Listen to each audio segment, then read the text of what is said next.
Bill de Blasio and the way he has dealt with public housing residents is disgraceful.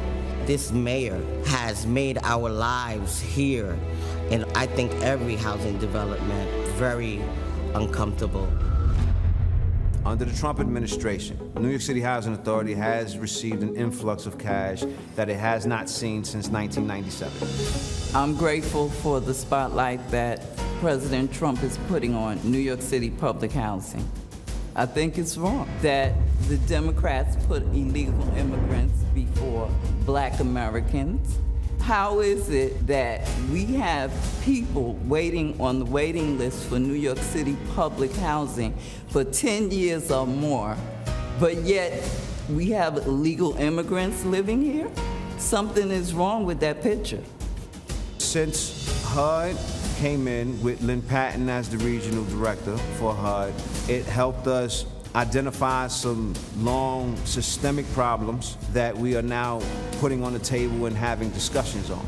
President Trump's administration have opened their ear and have listened. There's been improvement in public housing.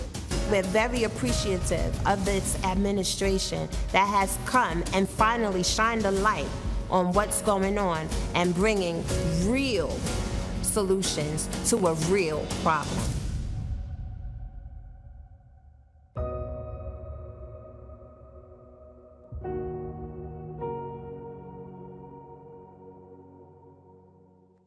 Hello, my name is Ann Dorn. I'd like to introduce you to my husband, David, father of 5, brother of 12, grandfather of 10, friend to thousands. He was the most kind, dedicated, loving life partner I could have hoped for. He had a big smile and a heart to match. He was blessed with the gift of gab, and that gift enabled him to touch souls and inspire people, especially young people. Oh, how kids loved him, and they really loved him back. Dave was all about service. He served 38 years in the St. Louis Metropolitan Police Department and 6 years as chief of police as the Moline Acres Police Department. After 44 years, he retired from law enforcement, but he never retired from helping a friend in need. Since he befriended every person he met, he was a very busy man. One example of that was his friendship with a young man named Lee. David met him when Lee was just a kid, after members of his family were attacked and murdered. Dave took a special interest in the boy. They bonded, and their friendship grew and remained strong throughout the years. Lee eventually opened a pawn shop. He trusted Dave implicitly and asked Dave to help with security. David readily agreed. Whenever the shop's alarm would go off, the alarm company called Dave. He would investigate. If he got a call after I went to bed, he would wake me up and tell me he was going to Lee's, just to make sure everything was all right. Most of the time they were false alarms, triggered by a storm or animals. But I never rested easily until I heard Dave's key turn in the door, knowing he was home safe. The alarm that went off the morning of June 2nd was for real. It was a violent night in St. Louis. 4 officers were shot. Others were hit with rocks and fireworks. At least 5 businesses were damaged, looted, or set on fire.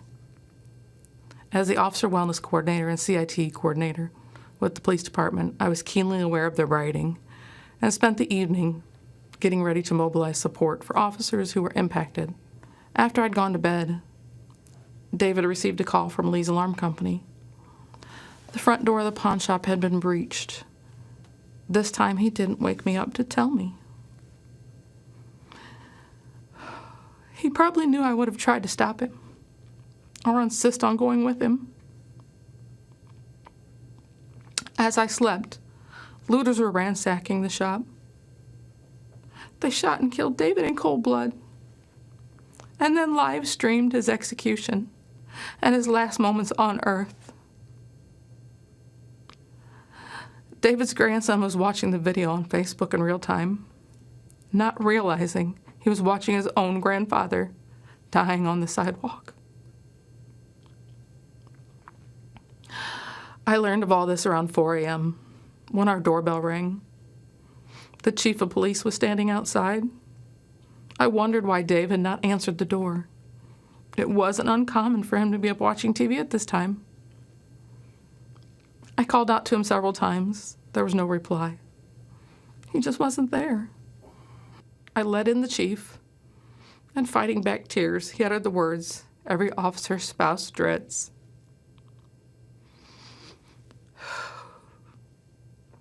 I relive that horror in my mind every single day. My hope is that having you relive it with me now will help shake this country from this nightmare we are witnessing in our cities and bring about positive, peaceful change. How do we get to this point where so many young people are callous and indifferent towards human life? This isn't a video game where you can commit mayhem and then just hit reset and bring all the characters back to life. David is never coming back to me. He was murdered by people who didn't know and just didn't care. He would have done anything to help them.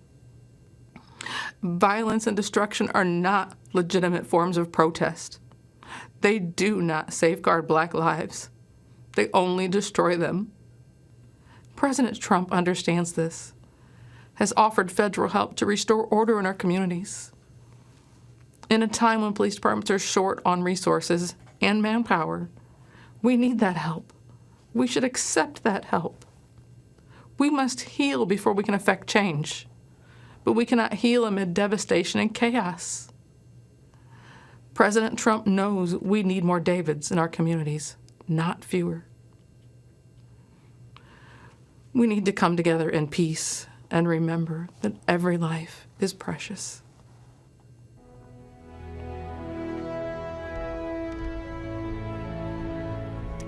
Good evening. I'm Ben Carson, a retired neurosurgeon and a public servant. Before I begin, I'd like to say that our hearts go out to the Blake family and the other families who've been impacted by the tragic events in Kenosha. As Jacob's mother has urged the country, let's use our hearts, our love, and our intelligence to work together to show the rest of the world how humans are supposed to treat each other. America is great when we behave greatly. In order to succeed in change, we must first come together in love of our fellow citizens. History reminds us that necessary change comes through hope and love, not senseless and destructive violence. Abraham Lincoln once said to an America divided that, quote, "Your purpose then, plainly stated, is that you will destroy the government unless you be allowed to construe and enforce the Constitution as you please on all points in dispute between you and us. You will rule or ruin in all events," unquote. These words of warning are relevant today. We have a choice. Do we want big government that controls our lives from cradle to grave? Or do we believe in the power and wisdom of the people and their ability to self-govern with help from a limited federal government? Our president, Donald J. Trump, believes in the people. He is one of us. He makes promises and he keeps them. He is transparent, and we certainly know what he's thinking. He does not submit to political correctness or to its enforcers, the media. He is real. Right now, we need real. We need courage. We can't cower in the corner and hope that no one calls us a name, believing that will keep us safe. That is not courage, and that will not lead us to a good and just place. We must remember all those who sacrificed everything in order to give us freedom, and we must be willing to do the same for those who come after us. President Trump does not dabble in identity politics. He wants everyone to succeed and believes in the adage, a rising tide lifts all boats. Many on the other side love to incite division by claiming that President Trump is a racist. They could not be more wrong. Years ago, Jesse Jackson gave Donald Trump an award for the economic opportunities he created for black people. In Palm Beach, Florida, Donald Trump led the crusade to allow blacks and Jews into private clubs and resorts. One of the first things he did as president was bring the Office of Historically Black Colleges and Universities into the White House so that it could get proper attention and financial support. Before the pandemic, African American unemployment was at an all-time low. President Trump accomplished prison reform.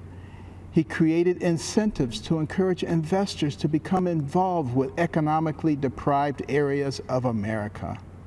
He strongly supports school choice, fully recognizing that no matter what circumstances a person is born into, they can achieve success with a good education. It was true for me. When my mother forced me to read books about doctors, entrepreneurs, inventors, and scientists, I began to recognize that the person who has the most to do with what happens to you in life is you. My mother always told me, Ben, you can do anything, but I will never allow you to become a victim. It was then that I stopped listening to the people who were trying to convince me that I was a victim and that others were responsible for my victimhood. What is racist is the fact that African Americans have the highest abortion rate. President Trump is the most pro-life president in the country's history. He will continue to fight for those who cannot yet speak. The vision of a shining city up on a hill came from Jesus' Sermon on the Mount. America is that shiny city. We are the beacon of hope for the world. At this moment in time, President Donald Trump is the man with the courage, the vision, and the ability to keep it shining brightly.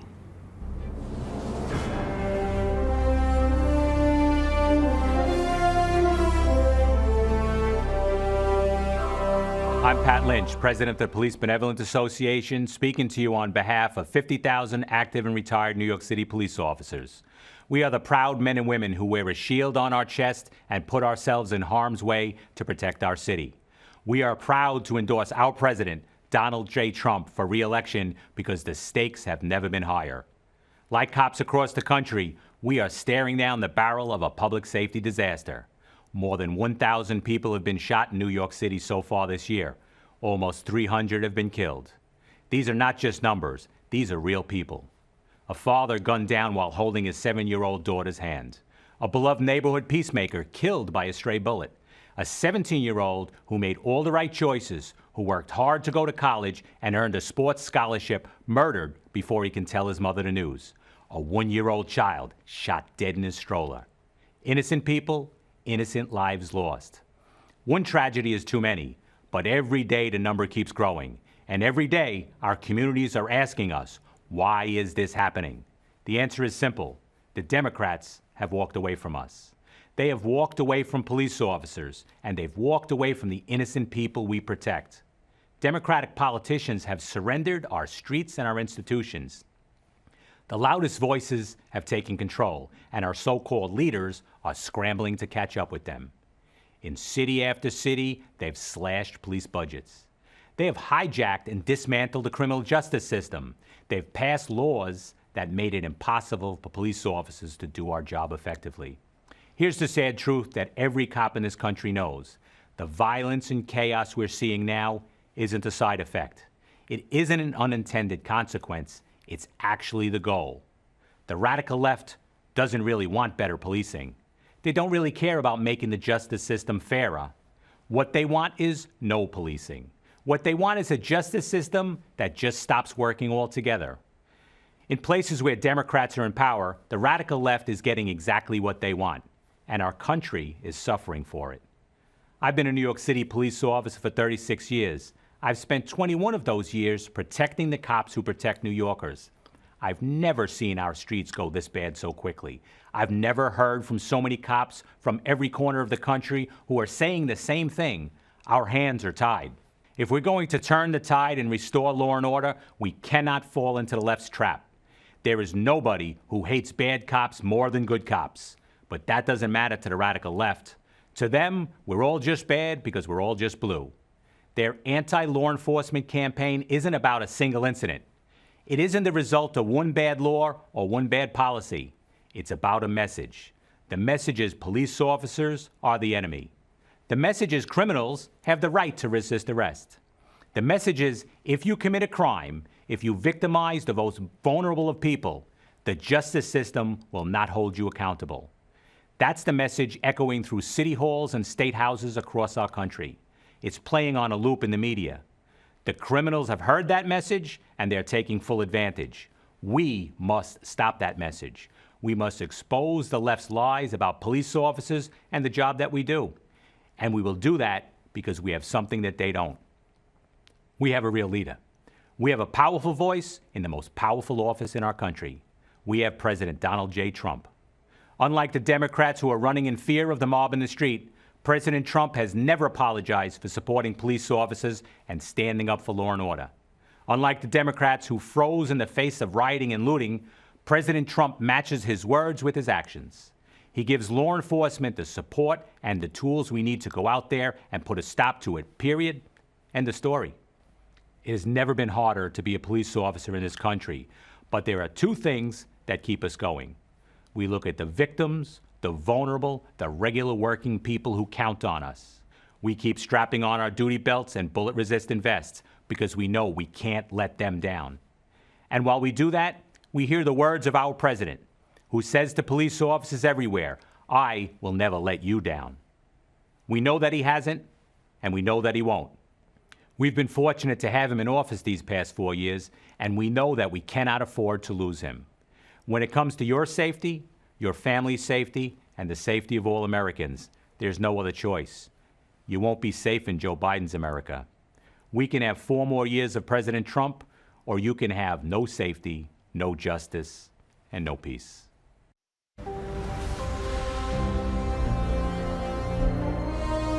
Good evening. My name is Rudy Giuliani, and I'm the former mayor of New York City. In 2013, my city elected a self-described progressive Democrat as mayor. New York City, once described as America's crime capital, had become, by the mid-1990s, America's safest large city. Now today, my city is in shock. Murders, shootings, and violent crime are increasing at percentages unheard of in the past. We're seeing the return of rioting and looting. During riots, this Democrat mayor, like others, has often prevented the police from making arrests. And even when arrests are made, liberal, progressive DAs release the rioters so as not to disrupt the rioting. New Yorkers wonder, how did we get overwhelmed by crime so quickly and decline so fast? Don't let Democrats do to America what they have done to New York. Again, the Democrats are urging you to vote for an obviously defective candidate. Biden has changed his principles so often, he no longer has any principles. He's a Trojan horse with Bernie, AOC, Pelosi, Black Lives Matter, and his party's entire left wing, just waiting to execute their pro-criminal, anti-police socialist policies. The whole unprecedented wave of lawlessness began with a truly just cause: the unforgivable police killing of George Floyd in Minneapolis. Peaceful protests began all over the land. The condemnation of the killing was universal, from President Trump to Democrat leaders. It seemed for a few brief shining moments, Democrat and Republican leaders would come together with a unified proposal to reduce police misconduct. This possibility was very dangerous to the left. They had a president to beat and a country to destroy. And although an agreement on action against police brutality would be very valuable for the country, it would also make President Trump appear to be an effective leader. They could have none of that. So Black Lives Matter and Antifa sprang into action, and in a flash, they hijacked the peaceful protests into vicious, brutal riots. Soon, protests turned into riots in many other American cities, almost all Democrat. Businesses were burned and crushed, people beaten, shot and killed, police officers routinely assaulted, badly beaten, and occasionally murdered, and the police handcuffed by progressive Democrat mayors from doing anything but observe the crimes and absorb the blows. But the worst of it was the slaughter of innocent young people with their whole lives ahead of them. The murder of 4-year-old LeGrand Talfaro in Kansas City shocked the nation, but not Black Lives Matter or their many Democrat supporters. 17-year-old basketball star Brandon Hendricks was killed in the Bronx just days after graduating high school and on his way to St. John's to play basketball. He passed with only a brief mention. 1-year-old Davil Gardner Jr. was shot and killed in a stroller at a cookout in Brooklyn, and it caused no outrage. For President Trump and for us Republicans, all Black lives matter, and the lives of LeGrand and Brandon and Davil matter to us. All lives matter to us. These continuous riots in Democratic cities gives you a good view of the future under Biden. All 5 of the top cities for homicides, like the top cities for rioting and looting, are governed by progressive Democrats, using the progressive Democrat approach to crime, which is to do nothing substantive to reduce it, to release prisoners, as many and as soon as possible, and to go to war with the police, the only group with the capability to protect your citizens. It is clear that a vote for Biden and the Democrats creates the risk that you will bring this lawlessness to your city, to your town, to your suburb. There is no question that this awesome job of restoring safety for our people cannot be done from your basement, Joe. There's also no question that President Trump will fight with all his strength to preserve the American system of government and our way of life. In critical times in our history, America has always been blessed with the right person to handle the crisis. Washington, Lincoln, Roosevelt, Reagan were perfect for the challenges they faced and brought our nation through gloriously. President Trump, with his boundless love of our country and all our people, his disciplined work ethic, his exceptional ability to inspire, and his deep understanding of our system of government and the strength of American values, is the man we can trust to preserve and even improve our way of life. Mr. President, make our nation safe again.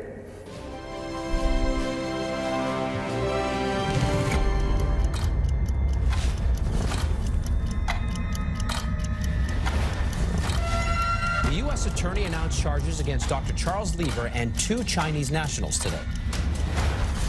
A systematic decision by many of our country's most powerful leaders to sell out America to China. China is going to eat our lunch? Come on, man. A 2013 trip to China getting new attention this morning, not for what Joe Biden did, but for who he brought with him. As the threat from China grew larger and more threatening, Biden seemed to grow more accommodating to the Chinese government. Questions about money he made from foreign business dealings while his father was vice president. And they knew they can get to Joe Biden's heart through his son, Hunter Biden. They hoped to raise $1.5 billion. One person who did not want to talk about it, Joe Biden. When it was already clear China had lied to the world in ways that hurt the world about a deadly outbreak of the Wuhan coronavirus, Biden was still flacking for the Chinese government.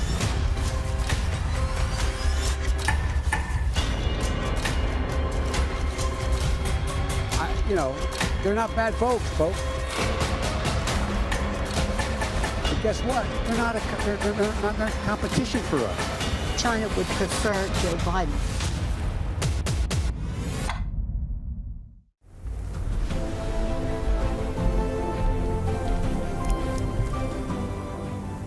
Good evening.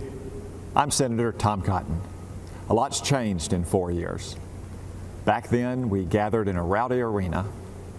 Tonight, you're probably at home, while I stand alone. Stands alone. That was the motto of my old Army unit, the 506th Infantry, the original band of brothers. From the Normandy beaches to the Iraqi desert, we fought alongside each other, but we were always prepared to stand alone. And so it is with our nation. We lead the free world, but we'll stand alone if we must to defend America. Donald Trump understands this. He puts America first. That's why America is safer now than 4 years ago. But Joe Biden would return us to a weak and dangerous past. Barack Obama's own Secretary of Defense said Joe Biden has been wrong on nearly every major national security decision over the past 4 decades. So let's compare the records of Joe Biden and Donald Trump. Joe Biden slashed defense spending again and again. President Trump rebuilt our military and added the Space Force. Joe Biden let ISIS terrorists rampage across the Middle East. President Trump eliminated ISIS's leader and destroyed its caliphate. Joe Biden opposed the mission to kill Osama bin Laden. President Trump avenged the murder of hundreds of Americans by killing Iran's terrorist mastermind, Qasem Soleimani. Joe Biden sent pallets of cash to the Ayatollahs.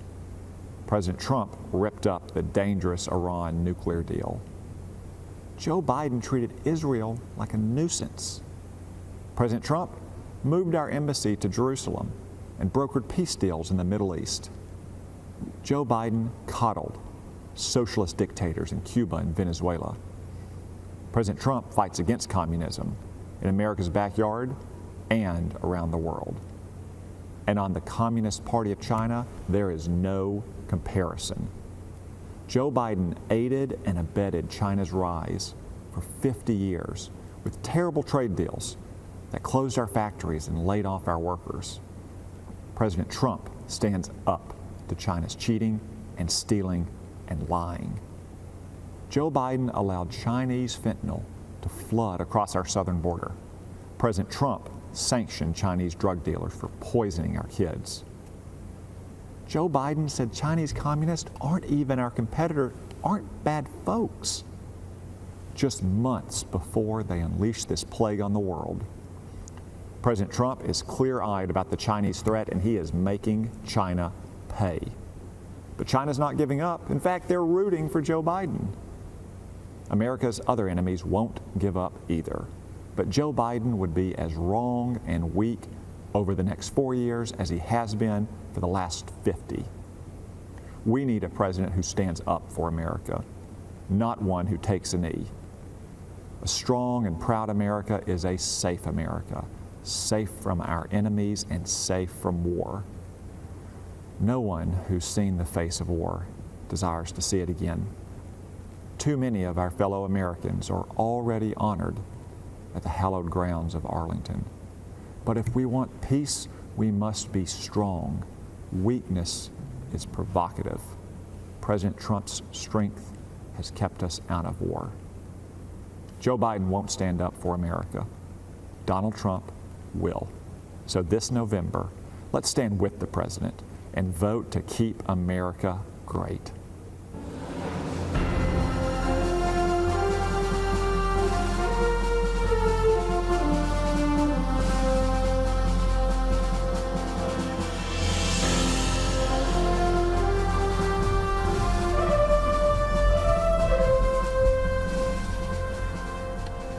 My name is Marcia Mueller.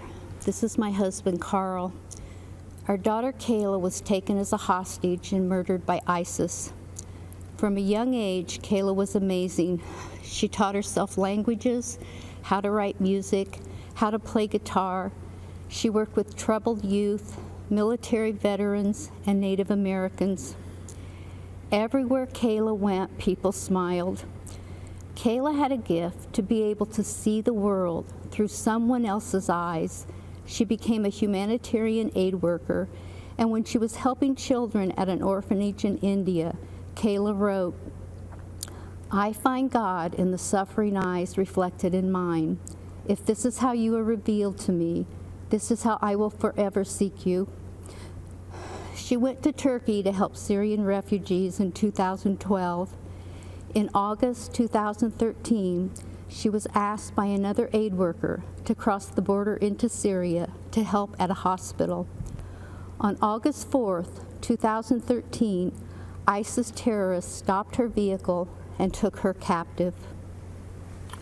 Kayla was mostly held in a 12 by 12 cell in solitary confinement. It was cold and dirty. ISIS terrorists shined bright lights in her face.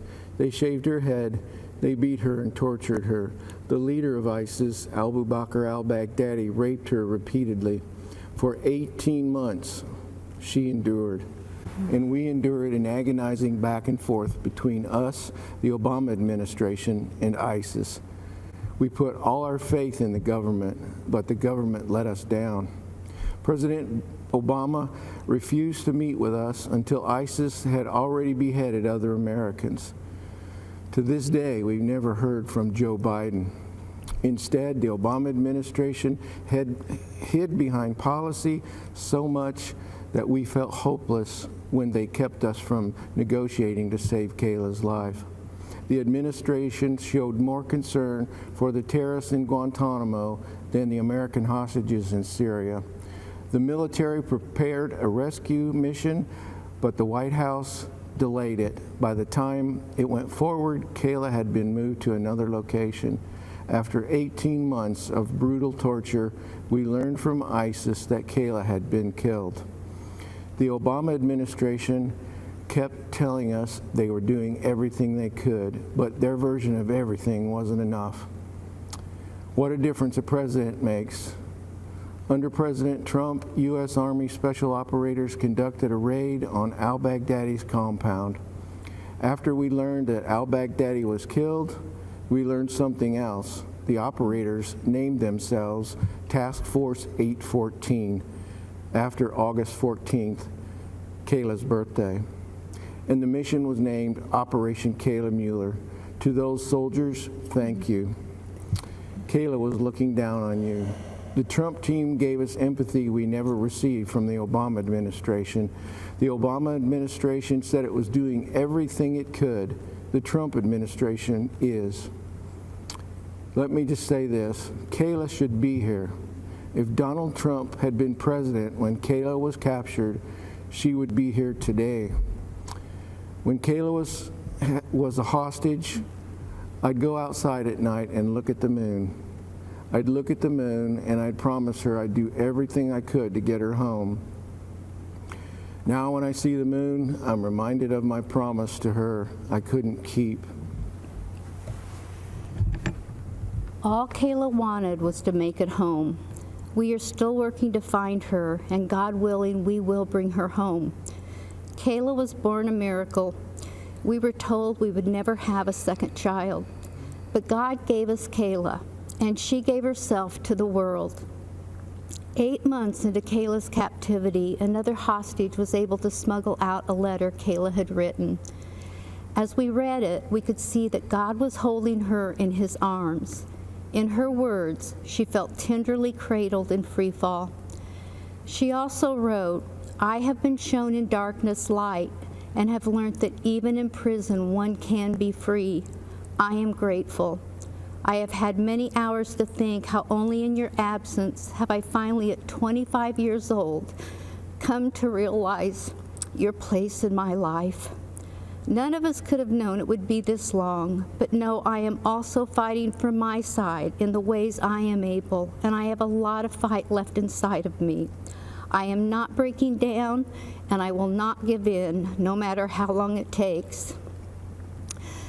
Kayla taught me so many things as her mom. She's still teaching us. Carl and I support Donald Trump because of his commitment to make and keep America great, not with the power of the government, but with the passion of people like Kayla, Americans who, even in the darkest days, always have more fight left inside of them. Americans who don't just talk, they act. That was our daughter. That's President Trump. As long as we stay strong like Kayla, as long as we refuse to break, we will be great. Thank you.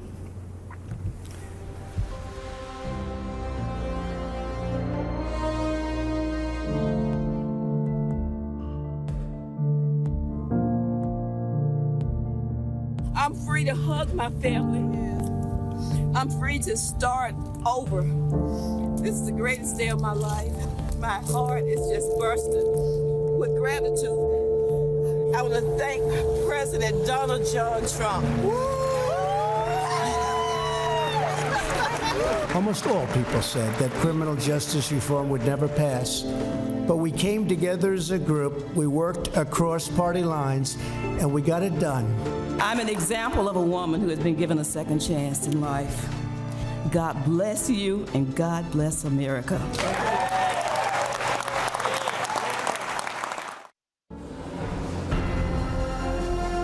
Good evening. I'm Alice Marie Johnson. I was once told that the only way I would ever be reunited with my family would be as a corpse. But by the grace of God and the compassion of President Donald John Trump, I stand before you tonight, and I assure you, I'm not a ghost. I am alive, I am well, and most importantly, I am free. In 1996, I began serving time in prison, life plus 25 years. I had never been in trouble. I was a first-time nonviolent offender. What I did was wrong. I made decisions that I regret. Some say, you do the crime, you do the time. However, that time should be fair and just. We've all made mistakes. None of us want to be defined forever based on our worst decision. While in prison, I became a playwright, a mentor, a certified hospice volunteer, an ordained minister, and received the Special Olympics Event Coordinator of the Year award for my work with disabled women. Because the only thing worse than unjustly imprisoning my body is trying to imprison my mind. My transformation was described as extraordinary. Truth is, there are thousands of people just like me who deserve the opportunity to come home. I never stopped fighting for my freedom. My Christian faith and the prayers of so many kept hope alive. When President Trump heard about me, about the injustice of my story, he saw me as a person. He had compassion, and he acted. Free in body thanks to President Trump, but free in mind thanks to the Almighty God. I couldn't believe it. I always remembered that God knew my name, even in my darkest hour, but I never thought a president would. When I was released on June 6, 2018, I ran across that road and hugged my grandchildren for the first time. I'll never forget that feeling. And then I remembered the promise I had made to the men and women I left behind, that I would never stop fighting for them and I haven't. I'm using my voice to tell their stories, and I pray that my face reminds you of those forgotten faces. 6 months after President Trump granted me a second chance, he signed the First Step Act into law. It was real justice reform, and it brought joy, hope, and freedom to thousands of well-deserving people. I hollered, hallelujah! My faith in justice and mercy was rewarded. Imagine getting to hug your loved ones again, and to think this first step meant so much to so many. I can't wait because we're just getting started. The nearly 22 years I spent in prison were not wasted. God had a purpose and a plan for my life. I was not delayed or denied. I was destined for such a time as this. I pray that you will not just hear this message, but that you will be inspired by my story, and your compassion will lead you to take action for those who are forgotten. That's what our president, Donald Trump, did for me. And for that, I will be forever grateful. God bless you. God bless President Trump. And God bless America. Thank you.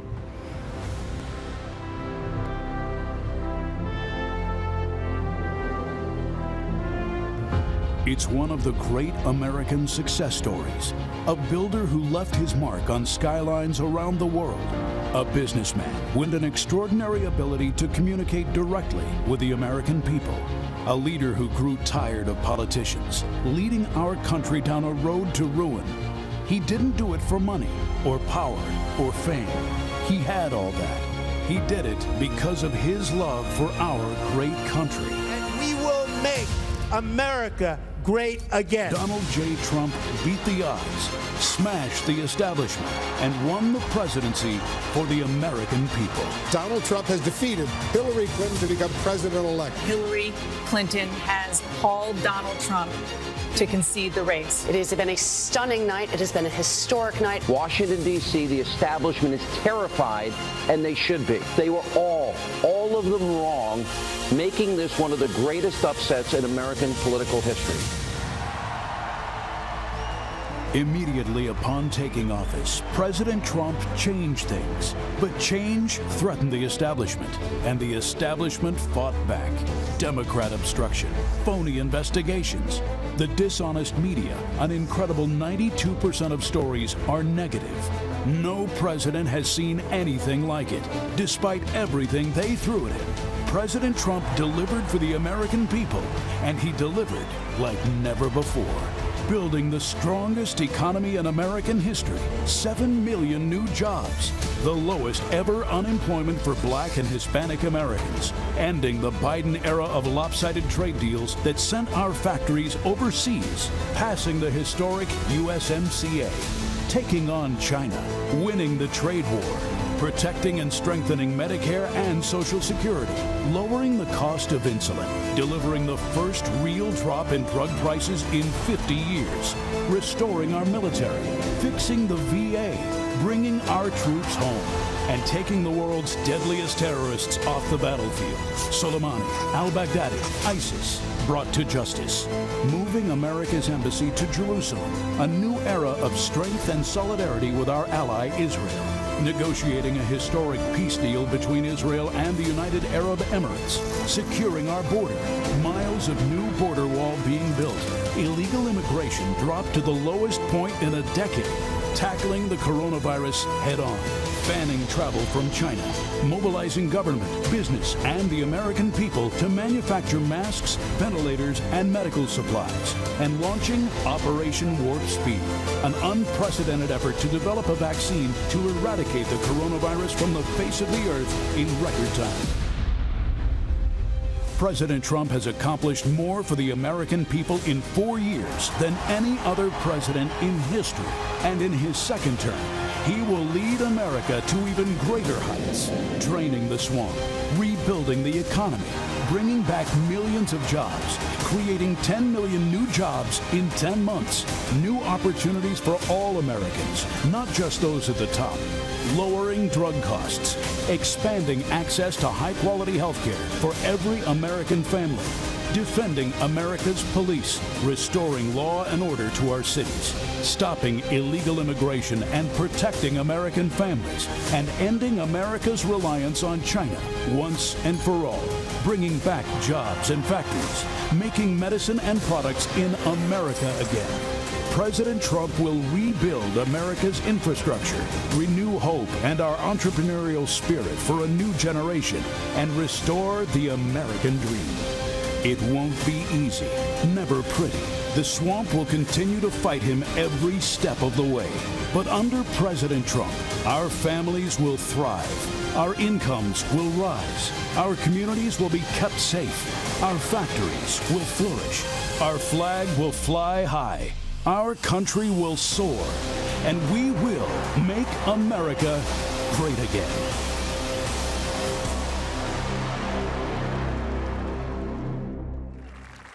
Ladies and gentlemen, please welcome Ivanka Trump.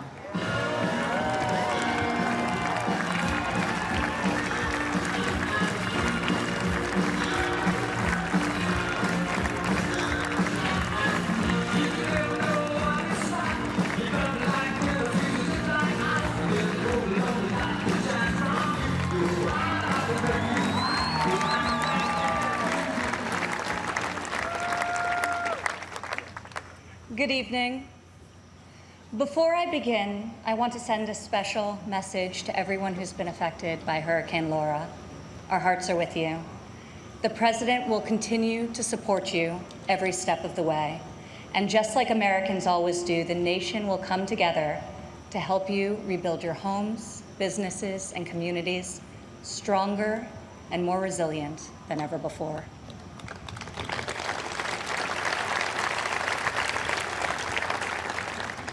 Four years ago, I introduced to you a builder, an entrepreneur, an outsider, and the people's nominee for President of the United States. Tonight, I stand before you as the proud daughter of the people's president.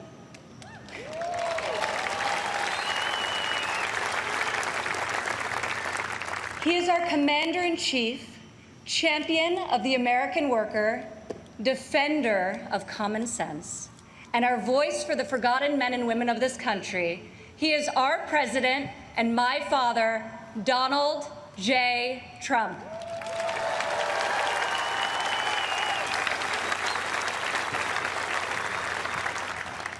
This evening, I want to tell you about the leader I know and the moments I wish every American could see. I want to tell you the story of a president who is fighting for you from dawn to midnight, when the cameras have left, the microphones are off, and the decisions really count. When Jared and I moved with our 3 young children to Washington, we didn't exactly know what we were in for, but our kids loved it from the start. My son Joseph promptly built Grandpa a Lego replica of the White House. The president still displays it on the mantle in the Oval Office right over there, so that he can show world leaders, just so they know he has the greatest grandchildren on earth. I agree. Over the last 4 years, we've learned a lot. I've seen in Washington it's easy for politicians to survive if they silence their convictions and skip the hard fights. I couldn't believe so many politicians actually prefer to complain about a problem rather than fix it. I was shocked to see people leave major challenges unsolved so they can blame the other side, campaign on the same issue in the next election. But Donald Trump did not come to Washington to win praise from the Beltway elites. Donald Trump came to Washington for one reason and one reason alone: to make America great again.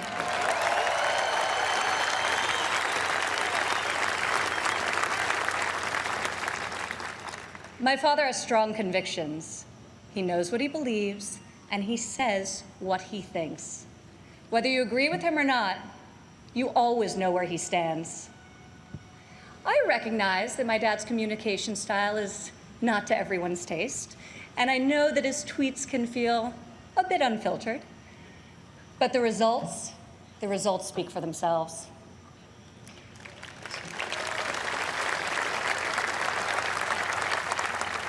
He is so unapologetic about his beliefs that he has caused me and countless Americans to take a hard look at our own convictions and ask ourselves, what do we stand for?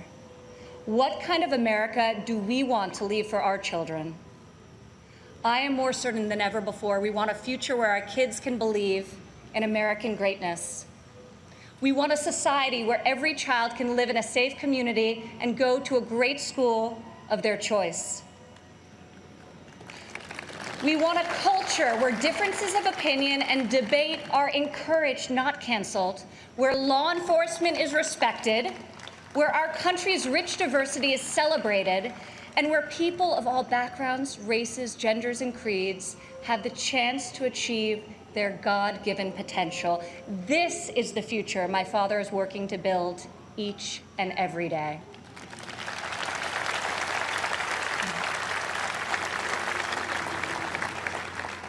Building, after all, is what he's done his whole life.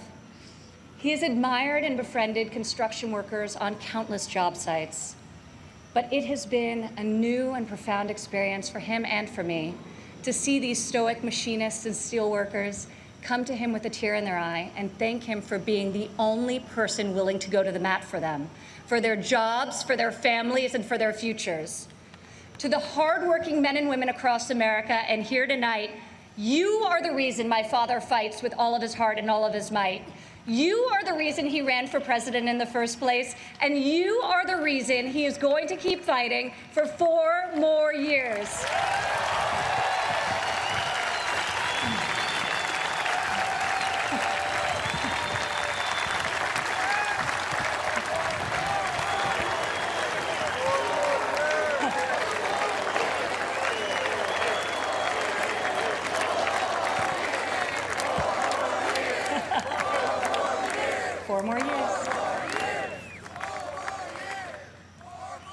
I remember one evening in early February of 2018, we were in the Oval Office with my father's top economic advisors, and the president was pushing to keep the promise he made to renegotiate the bad trade deals that had gutted millions of middle-class jobs. Most of his advisors argued that the economy was so strong following our historic tax and regulatory cuts that it didn't make sense to risk rocking the boat. After the meeting, as I walked with my father back towards the residence, he said, "You know, the reason this has never been done before is because our leaders haven't had the guts. When the economy is good, they settle for good, and when things are bad, they don't have the will or ability, so they kick the can until it's someone else's problem." He was right. If my father didn't take on these fights, no one would. In the months that followed, President Trump refused to settle for a good deal. He wanted a great deal, and ultimately, that is exactly what we got.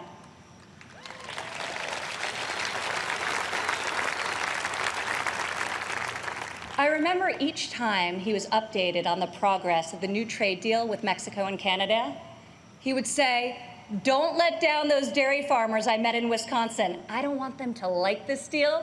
I want them to love it."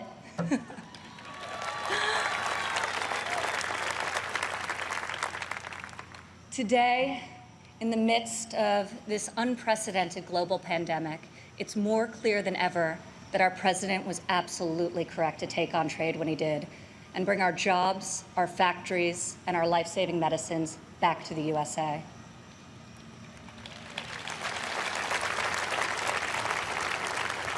As our nation endures this grave trial, I pray for the families who are mourning the loss of a loved one, for those who are battling COVID-19, and for the first responders and the healthcare heroes who remain on the front line of this fight. The grief, sorrow, and anxiety during this time is felt by all. I've been with my father, and I've seen the pain in his eyes when he receives updates on the lives that have been stolen by this plague. I have witnessed him make some of the most difficult decisions of his life. I sat with him in the Oval Office as he stopped travel to Europe. I watched him take the strongest, most inclusive economy in a lifetime, the lowest unemployment in a half century, and the highest wage increase for working families in decades, and close it down to save American lives. It is why our president rapidly mobilized the full force of government and the private sector to produce ventilators within weeks, to build the most robust testing system in the world, and to develop safe and effective treatments, and very, very soon a vaccine.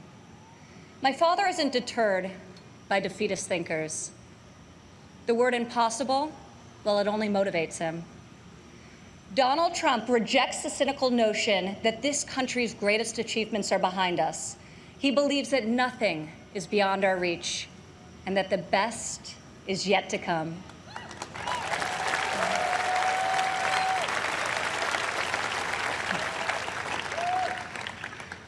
I have seen all of my life how my dad believes in the potential of each individual. Earlier this evening, we were all inspired by the incredible testimony of Alice Johnson, a great-grandmother who was sentenced to life in prison for a first-time nonviolent drug offense. I was with my father when he decided to commute Alice's life sentence. Together, we watched Alice leave prison after nearly 22 years. As she ran into the arms of her family and they celebrated a joyful reunion, my father got very quiet. I could see the emotion on his face. After a long silence, he looked at me and said, "Imagine how many people there are just like Alice." From that point on, he became a voice for those who had been unfairly silenced in our prison system. President Trump rectified the disparities of the 1994 Biden crime bill that disproportionately hurt African Americans. Against all odds, he brought together Republicans and Democrats and passed the most significant criminal justice reform of our generation, and we're just getting started.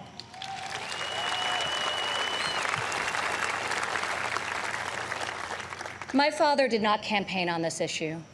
He tackled this injustice because he has a deep compassion for those who have been treated unfairly. More than rhetoric and political prose, the ability to build consensus and achieve bipartisan success will help heal our country's racial inequities and bring us forward together. President Trump is advancing the American values of work and family. 4 years ago in Cleveland, I said President Trump would deliver for working women. Last year, over 70% of all new jobs were secured by women.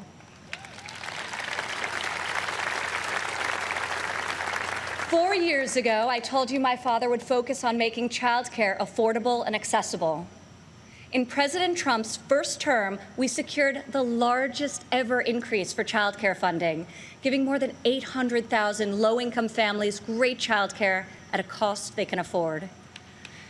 As part of Republican tax cuts, in 2019 alone, our child tax credit put over $2,000 into the pockets of 40 million American families. Democrat politicians recently introduced a plan to increase the child tax credit. Yet when I was fighting less than 3 years ago at the president's direction to get Congress to double the child tax credit, not a single Democrat voted to pass the law. We got it done anyway.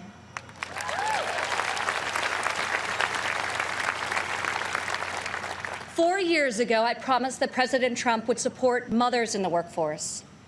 In his first year in office, he signed into law the first ever national paid leave tax credit. Today, 8 million more Americans have access to this benefit.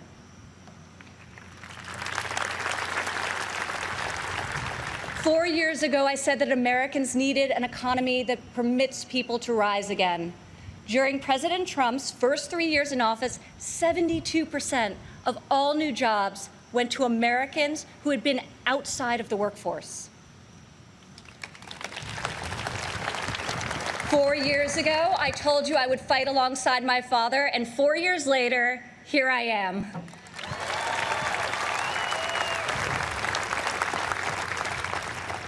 Many of the issues my father has championed are not historically Republican priorities. Yet where Washington chooses sides, our president chooses common sense. Where politicians choose party, our president chooses people.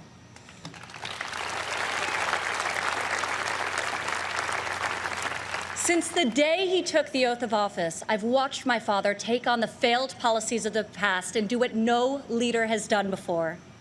Recently, he took dramatic action to cut the cost of prescription drugs, despite fielding angry calls from the CEOs of nearly every major pharmaceutical company.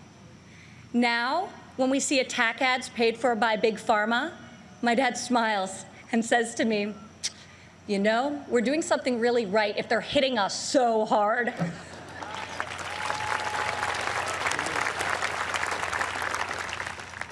This spring, our president saw that American crops were going to waste because food supply chains were disrupted by the virus.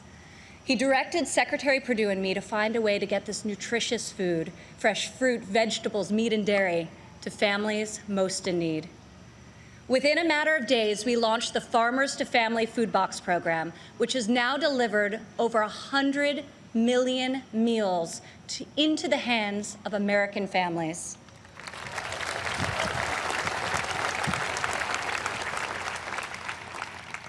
To protect the most vulnerable among us, I've worked alongside the president as he signed into law 9 pieces of legislation to combat the evil of human trafficking.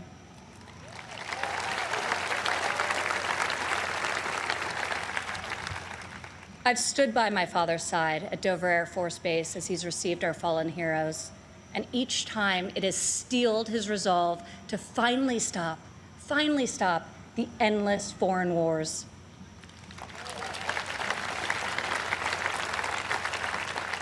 To change the paradigm in the Middle East, he took a fresh approach. I heard foreign leaders beg him not to move the American embassy to Jerusalem, yet he delivered on a promise also made and unfulfilled by past presidents because my father knew that it was the right thing to do. Defying all expectations, just weeks ago, he rewrote history again by making a peace agreement in the Middle East, the biggest breakthrough in a quarter century.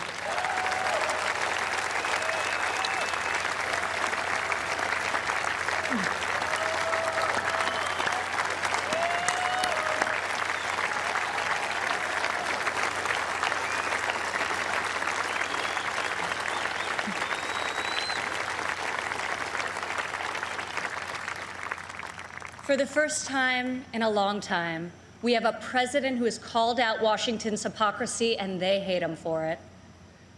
Dad, people attack you for being unconventional, but I love you for being real, and I respect you for being effective. Our president refuses to surrender his beliefs to score point with the political elite. To my father, you are the elite. You are the only people he cares about scoring points with. If these problems were easy to solve, previous presidents would have done so. But you don't achieve different results by doing things the same way. Washington has not changed Donald Trump. Donald Trump has changed Washington.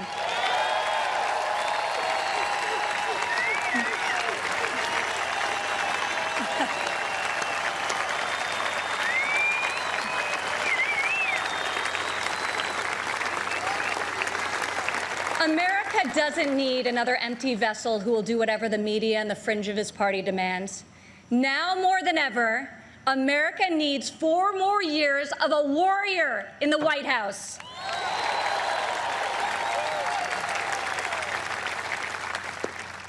Tonight, I could not be more proud to introduce my father, a man I know was made for this moment in history. My fellow Americans, our First Lady, and the 45th President of the United States, Donald J. Trump.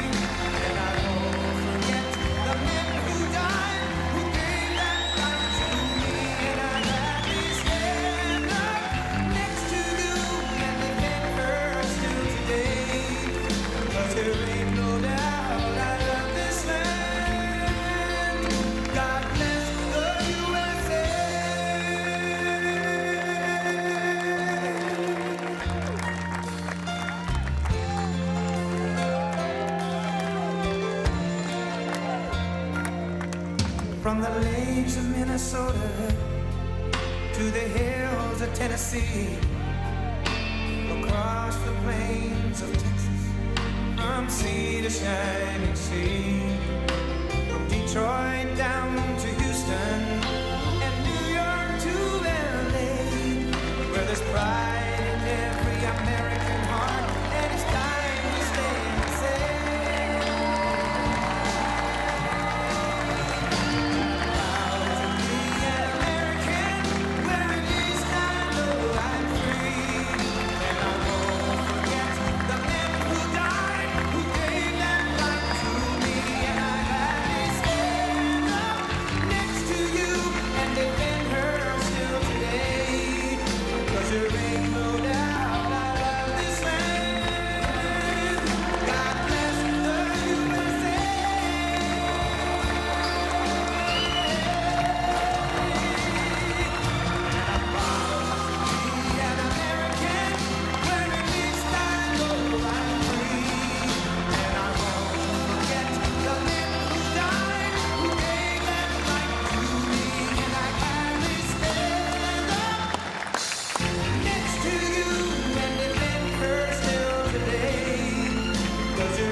Thank you very much.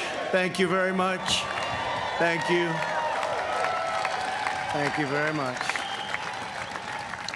Friends, delegates, and distinguished guests, please. I stand before you tonight, honored by your support, proud of the extraordinary progress we have made together over the last 4 incredible years, and brimming with confidence in the bright future we will build for America over the next 4 years.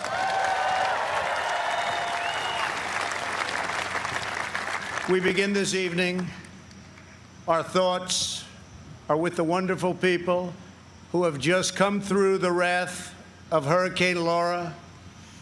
We are working closely with state and local officials in Texas, Louisiana, Arkansas, Mississippi, sparing no effort to save lives.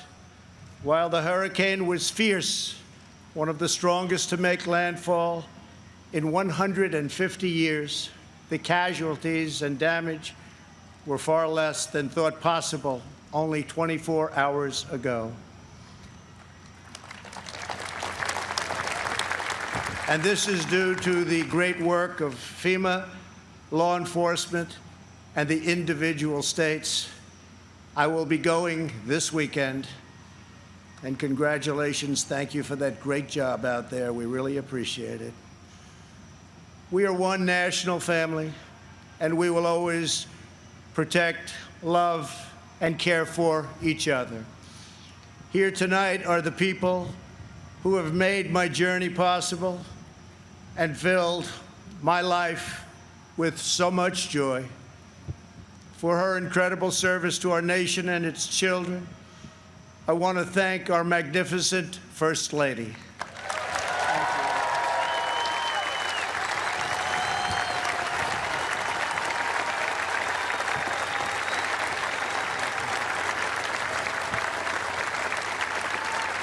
Thank you, sweetheart.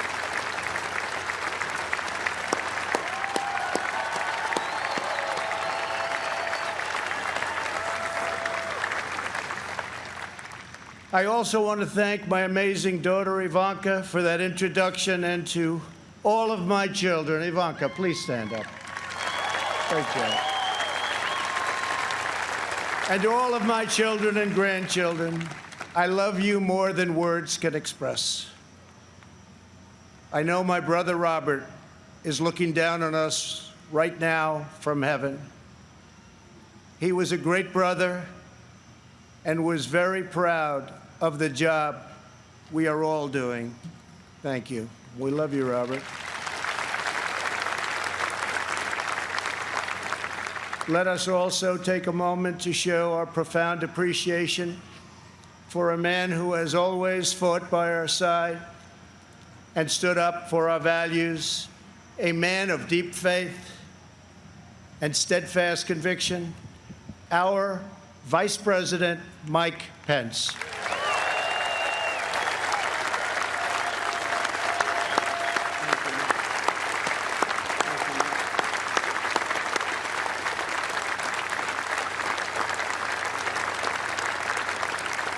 And Mike is joined by his beloved wife, a teacher, and military mom, Karen Pence. Thank you, Karen.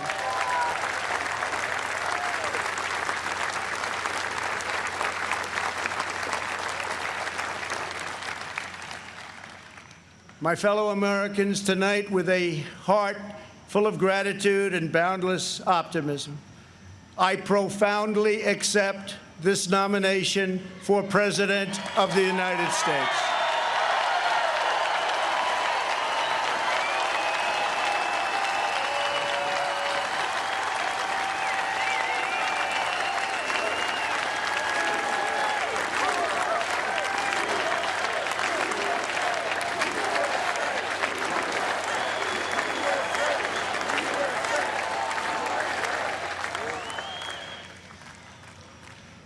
The Republican Party, the party of Abraham Lincoln, goes forward united, determined, and ready to welcome millions of Democrats, independents, and anyone who believes in the greatness of America and the righteous heart of the American people.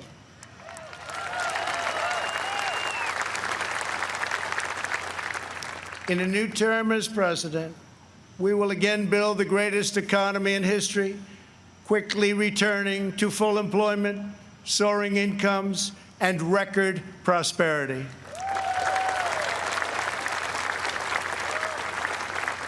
We will defend America against all threats and protect America against all dangers. We will lead America into new frontiers of ambition and discovery, and we will reach for new heights of national achievement. We will rekindle new faith in our values, new pride in our history, and a new spirit of unity that can only be realized through love for our great country.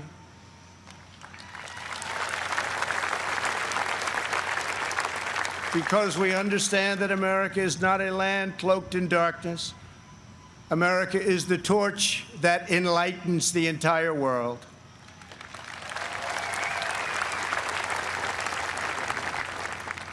Gathered here at our beautiful and majestic White House, known all over the world as the People's House, we cannot help but marvel at the miracle that is our great American story.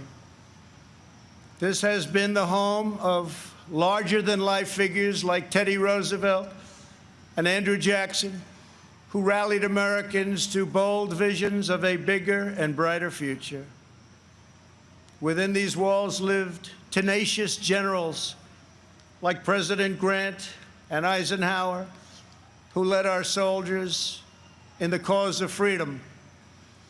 From these grounds, Thomas Jefferson sent Lewis and Clark on a daring expedition to cross a wild and uncharted continent. In the depths of a bloody civil war, President Abraham Lincoln looked out these very windows upon a half-completed Washington Monument and asked God, in his providence, to save our nation. 2 weeks after Pearl Harbor, Franklin Delano Roosevelt welcomed Winston Churchill, and just inside, they set our people on a course to victory in the Second World War. In recent months, our nation and the entire planet has been struck by a new and powerful, invisible enemy. Like those brave Americans before us, we are meeting this challenge.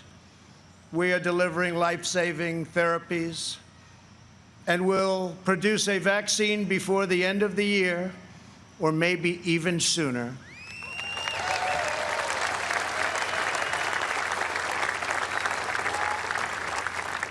We will defeat the virus, end the pandemic, and emerge stronger than ever before.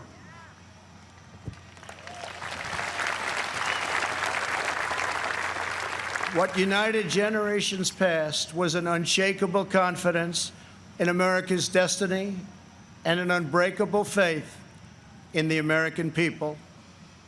They knew that our country is blessed by God and has a special purpose in this world. It is that conviction that inspired the formation of our union, our westward expansion, the abolition of slavery, the passage of civil rights, the space program, and the overthrow of fascism, tyranny, and communism. This towering American spirit has prevailed over every challenge and lifted us to the summit of human endeavor. And yet, despite all of our greatness as a nation, everything we have achieved is now in danger. This is the most important election in the history of our country.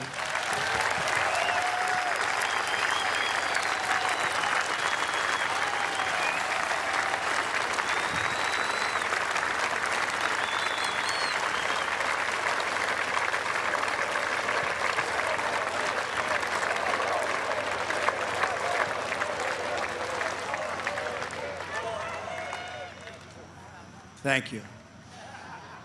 At no time before have voters faced a clearer choice between two parties, two visions, two philosophies, or two agendas.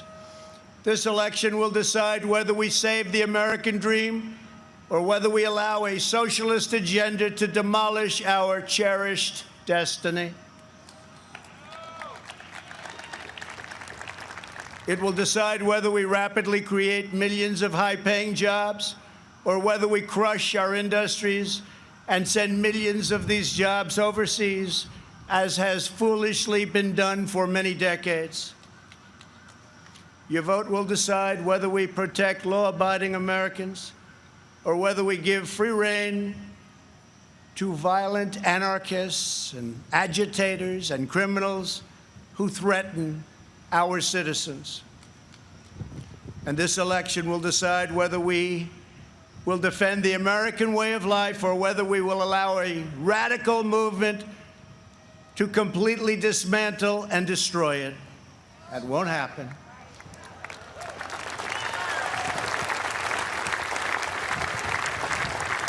At the Democrat National Convention, Joe Biden and his party repeatedly assailed America as a land of racial, economic, and social injustice. So tonight I ask you a simple question. How can the Democrat Party ask to lead our country when it spends so much time tearing down our country?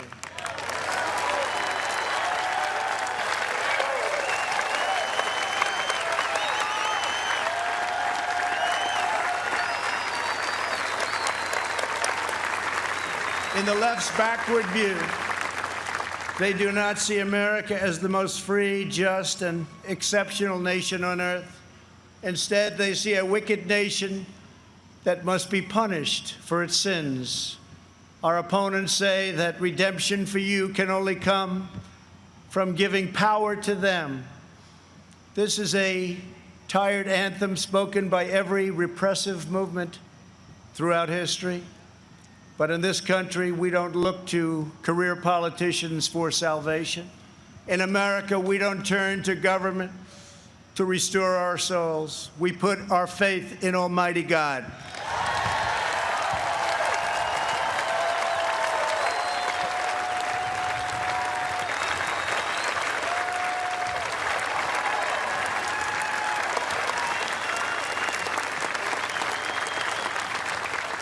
Joe Biden is not a savior of America's soul.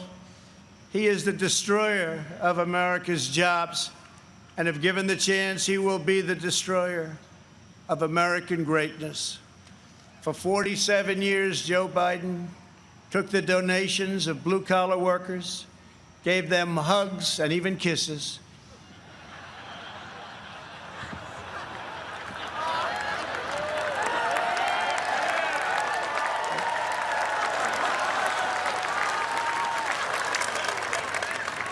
and told them he felt their pain. And then he flew back to Washington and voted to ship our jobs to China and many other distant lands. Joe Biden spent his entire career outsourcing their dreams and the dreams of American workers, offshoring their jobs, opening their borders, and sending their sons and daughters to fight in endless foreign wars, wars that never ended. 4 years ago, I ran for president because I could not watch this betrayal of our country any longer.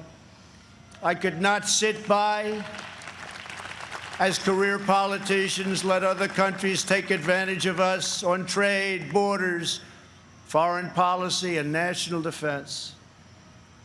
Our NATO partners, as an example, were very far behind in their defense payments.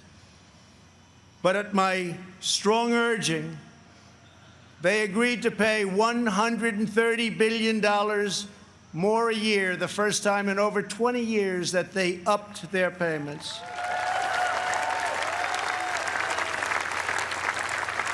And this $130 billion will ultimately go to $400 billion a year. And Secretary General Stoltenberg, who heads NATO, was amazed after watching for so many years and said that President Trump did what no one else was able to do. Thank you.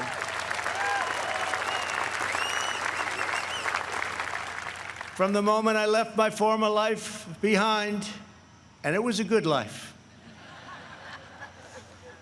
I have done nothing but fight for you. I did what our political establishment never expected and could never forgive, breaking the cardinal rule of Washington politics. I kept my promise.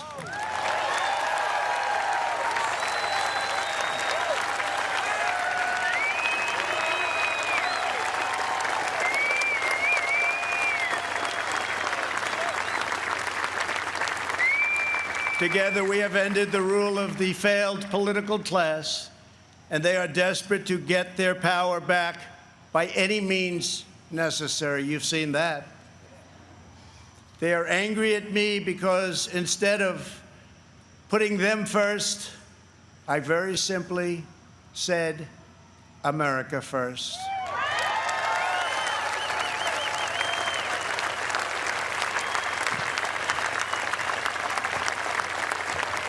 Thank you. Days after taking office, we shocked the Washington establishment and withdrew from the last administration's job-killing Trans-Pacific Partnership. I then immediately approved the Keystone XL and Dakota Access pipelines, ended the unfair and very costly Paris Climate Accord, and secured for the first time American energy independence.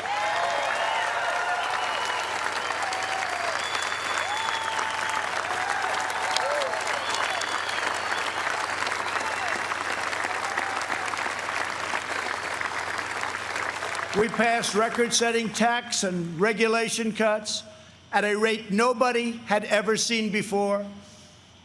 Within 3 short years, we built the strongest economy in the history of the world. Washington insiders asked me not to stand up to China. They pleaded with me to let China continue stealing our jobs, ripping us off, and robbing our country blind. But I kept my word to the American people. We took the toughest, boldest, strongest, and hardest hitting action against China in American history by far.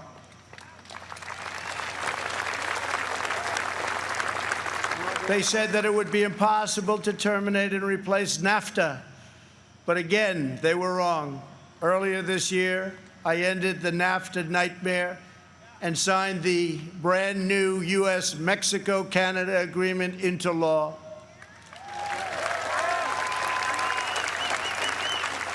And right now, auto companies and others are building their plants and factories in America, not firing their employees, and not deserting us for other countries. In perhaps no area did the Washington special interests try harder to stop us than on my policy of pro-American immigration. But I refuse to back down, and today America's borders are more secure than ever before.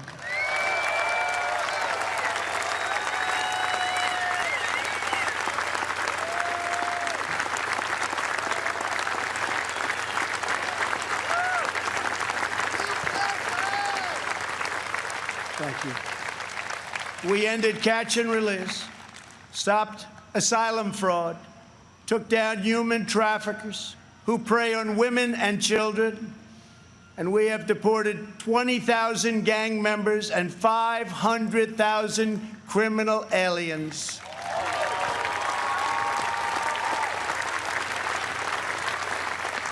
We have already built 300 miles of border wall, and we are adding 10 new miles every single week.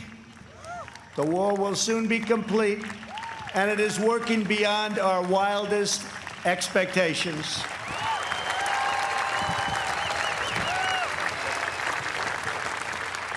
We are joined this evening by members of the Border Patrol Union, representing our country's courageous border agents. Thank you very much for being here. Thank you. Brave, brave people.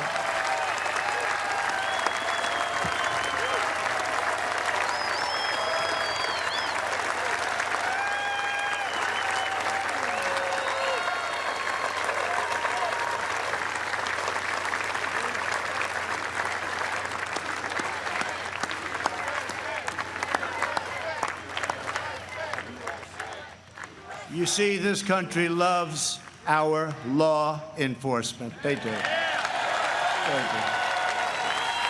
They really do. Love and respect. When I learned that the Tennessee Valley Authority laid off hundreds of American workers and forced them to train their lower-paid foreign replacement, I promptly removed the chairman of the board. And now those talented American workers have been rehired and are back providing power to Georgia, Alabama, Tennessee, Kentucky, Mississippi, North Carolina, and Virginia.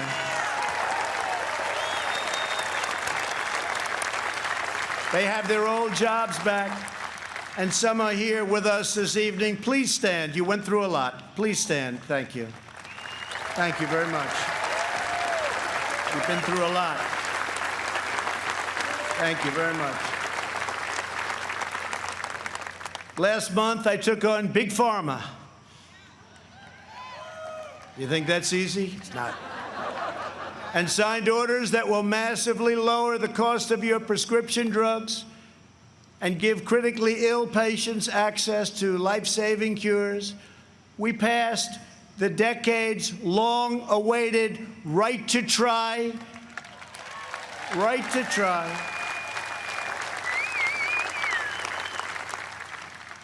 We also passed VA accountability and VA choice. Our great veterans, we're taking care of our veterans. 91% approval rating this month, the VA, given by our veterans. First time anything like that's ever happened. By the end of my first term, we will have approved more than 300 federal judges, including 2 great new Supreme Court justices.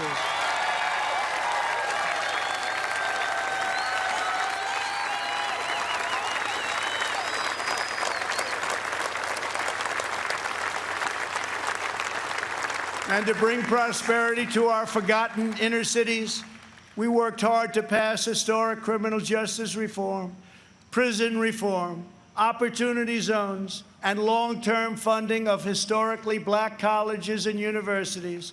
And before the China virus came in, produced the best unemployment numbers for African Americans, Hispanic Americans, and Asian Americans ever recorded.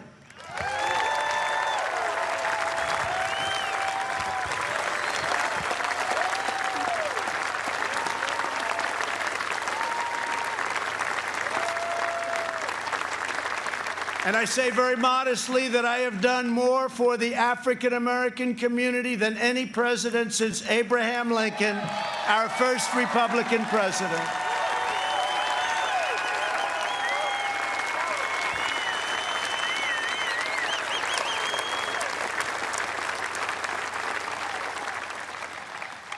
And I have done more in 3 years for the black community than Joe Biden has done in 47 years.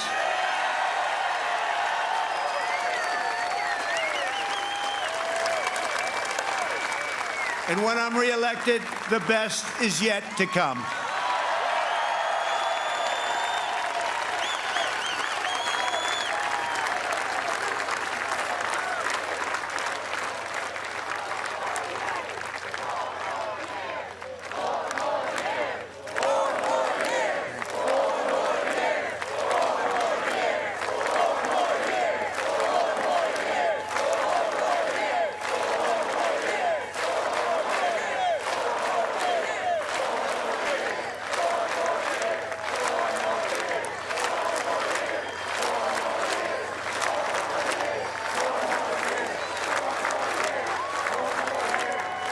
Thank you very much. When I took office, the Middle East was in total chaos.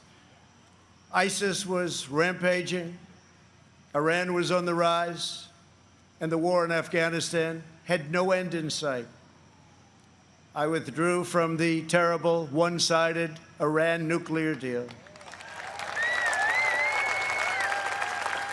Unlike many presidents before me, I kept my promise, recognized Israel's true capital, and moved our embassy to Jerusalem.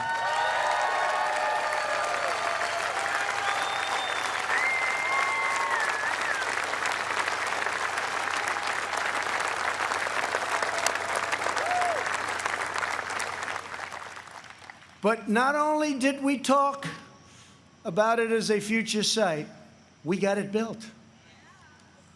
Rather than spending $1 billion on a new building as planned, we took an already owned existing building in a better location. Real estate deal, right? And opened it at a cost of less than $500,000.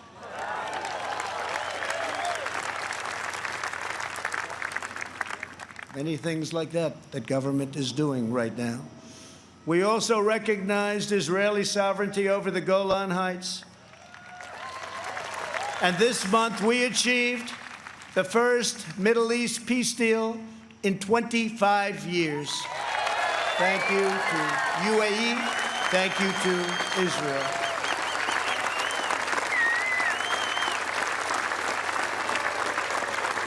In addition, we obliterated 100% of the ISIS caliphate and killed its founder and leader, Abu Bakr al-Baghdadi.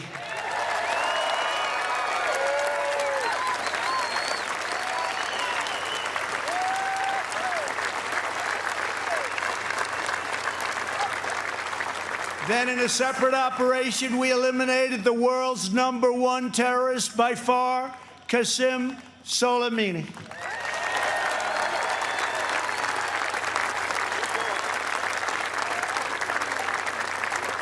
Unlike previous administrations, I have kept America out of new wars, and our troops are coming home. We have spent nearly $2.5 trillion on completely rebuilding our military, which was very badly depleted when I took office, as you know.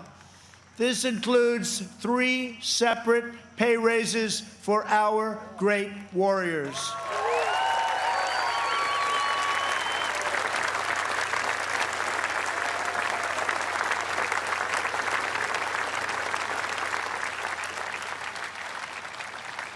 We also launched the Space Force, the first new branch of the United States military since the Air Force was created almost 75 years ago.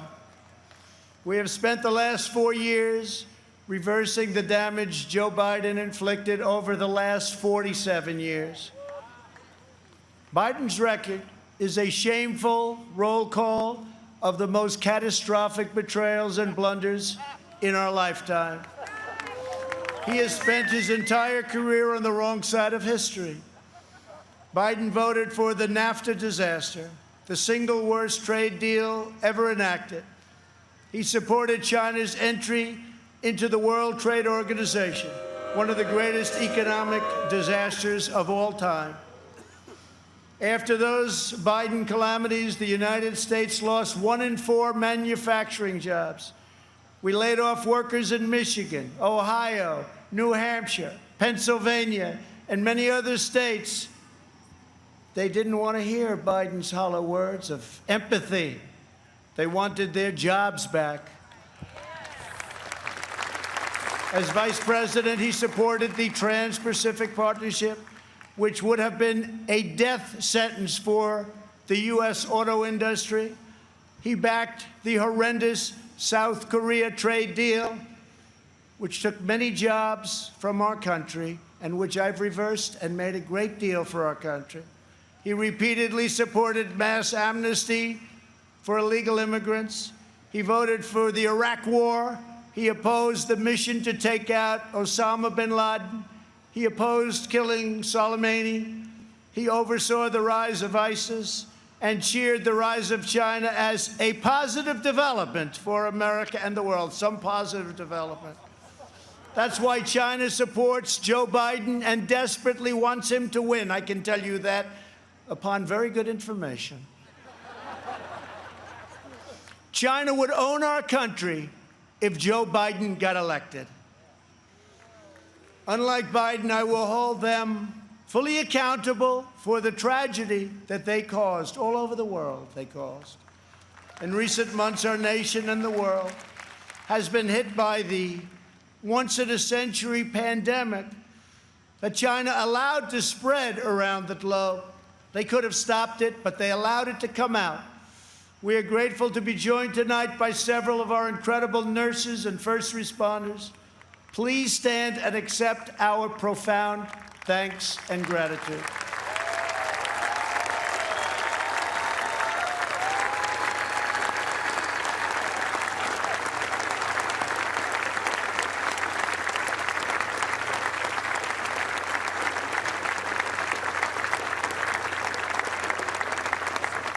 Many Americans, including me, have sadly lost friends and cherished loved ones to this horrible disease. As one nation, we mourn, we grieve, and we hold in our hearts forever the memories of all of those lives that have been so tragically taken, so unnecessary. In their honor, we will unite. In their memory, we will overcome. And when the China virus hit, we launched the largest national mobilization since World War II. Invoking the Defense Production Act, we produced the world's largest supply of ventilators. Not a single American who has needed a ventilator has been denied a ventilator, which is a miracle.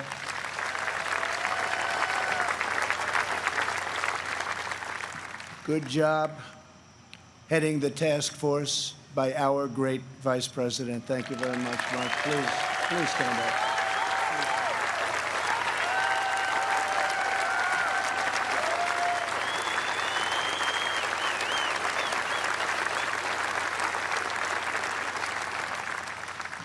We shipped hundreds of millions of masks, gloves, and gowns to our frontline healthcare workers. To protect our nation's seniors, we rushed supplies, testing kits, and personal To nursing homes, we gave everything you can possibly give, and we're still giving it because we're taking care of our senior citizens. The Army Corps of Engineers built field hospitals, and the Navy deployed our great hospital ships. We developed from scratch the largest and most advanced testing system anywhere in the world. America has tested more than every country in Europe put together, and more than every nation in the Western Hemisphere combined. Think of that. We have conducted 40 million more tests than the next closest nation, which is India. We developed a wide array of effective treatments, including a powerful antibody treatment known as convalescent plasma. You saw that on Sunday night when we announced it, that will save thousands and thousands of lives.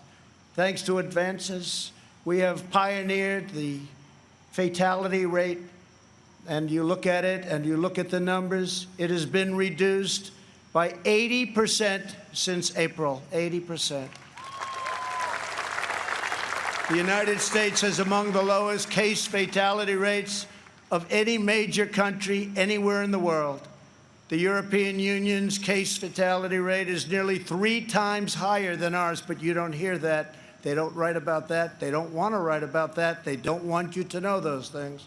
Altogether, the nations of Europe have experienced a 30% greater increase in excess mortality than the United States. Think of that. We enacted the largest package of financial relief in American history.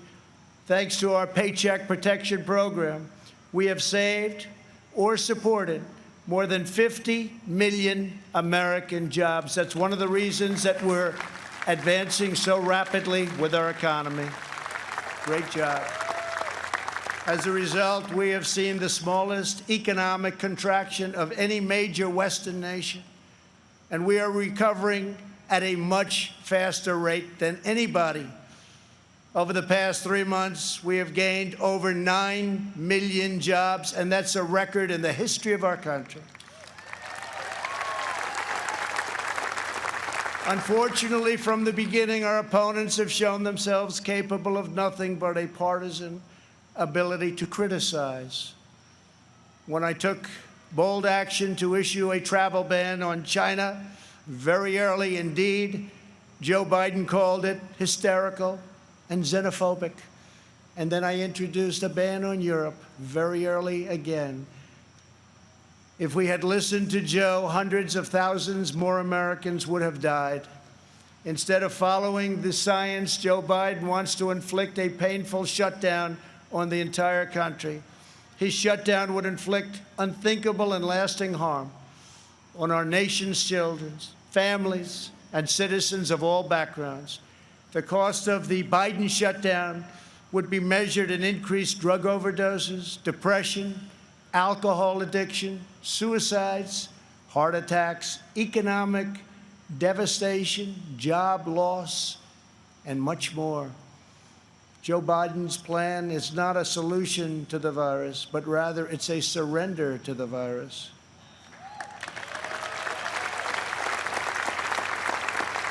My administration has a very different approach.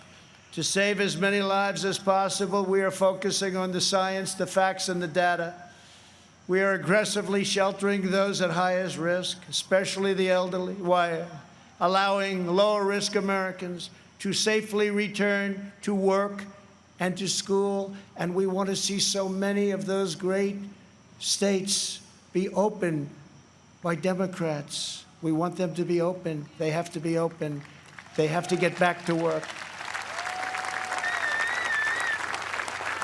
They have to get back to work, and they have to get back to school. Most importantly, we are marshaling America's scientific genius to produce a vaccine in record time. Under Operation Warp Speed, we have 3 different vaccines in the final stage of trials right now, years ahead of what has been achieved before. Nobody thought it could ever be done this fast. Normally, it would be years, and we did it in a matter of a few months. We're producing them in advance so that hundreds of millions of doses will be quickly available. We will have a safe and effective vaccine this year, and together we will crush the virus.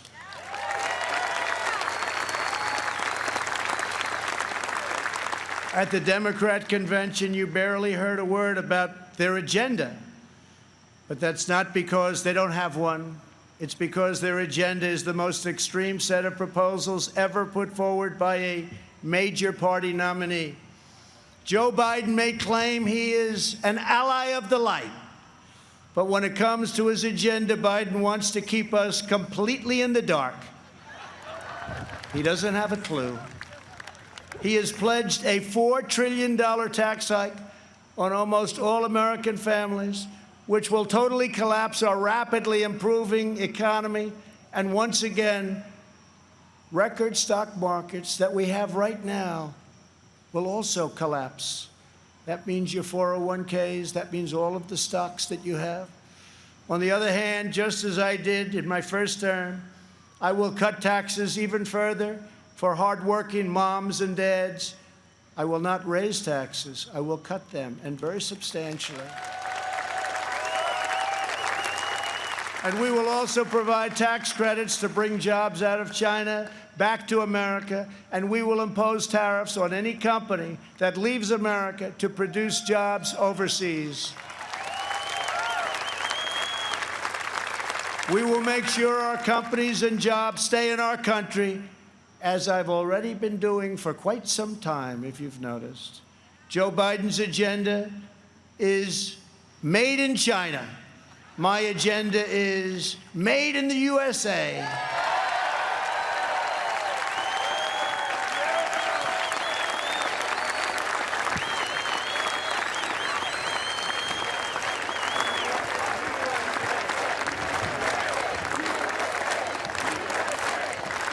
Biden has promised to abolish the production of American oil, coal, shale, and natural gas, laying waste to the economies of Pennsylvania, Ohio, Texas, North Dakota, Oklahoma, Colorado, and New Mexico, destroying those states, absolutely destroying those states and others. Millions of jobs will be lost, and energy prices will soar. These same policies led to crippling power outages in California just last week. Everybody saw that. Tremendous power outage. Nobody's seen anything like it, but we saw that last week in California. How can Joe Biden claim to be an ally of the light when his own party can't even keep the lights on?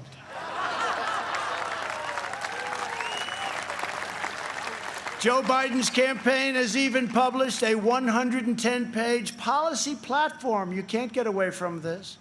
Co-authored with far-left Senator crazy Bernie Sanders. The Biden-Bernie manifesto calls for suspending all removals of illegal aliens, implementing nationwide catch and release, and providing illegal aliens with free, taxpayer-funded lawyers. Everybody gets a lawyer. Come on over to our country. Everybody has a lawyer. We have a lawyer for you. That's what we need is more lawyers.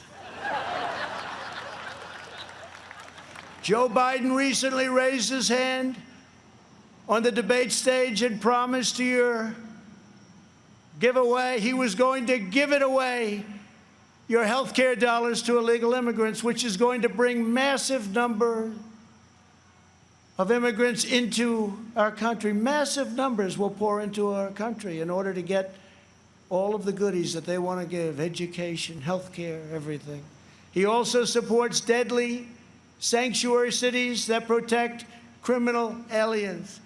He promised to end national security travel bans from jihadist nations, and he pledged to increase refugee admissions by 700%.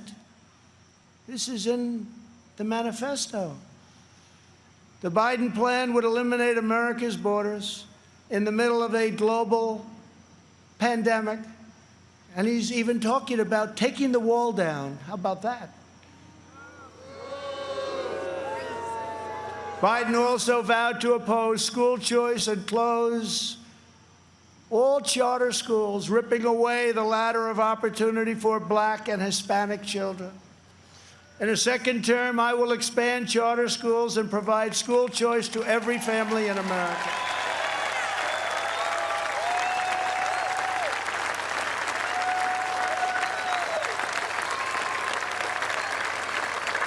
And we will always treat our teachers with the tremendous respect that they deserve.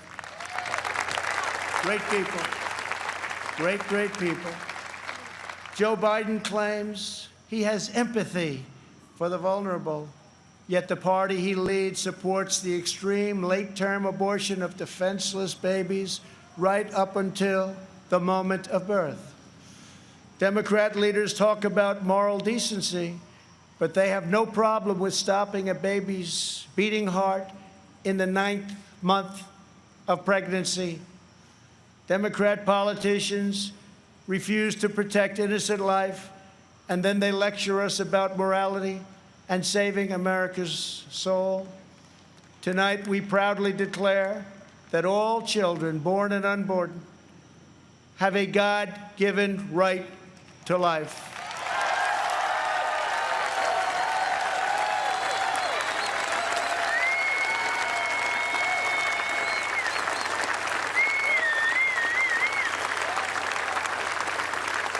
During the Democrat convention, the words "under God" were removed from the Pledge of Allegiance.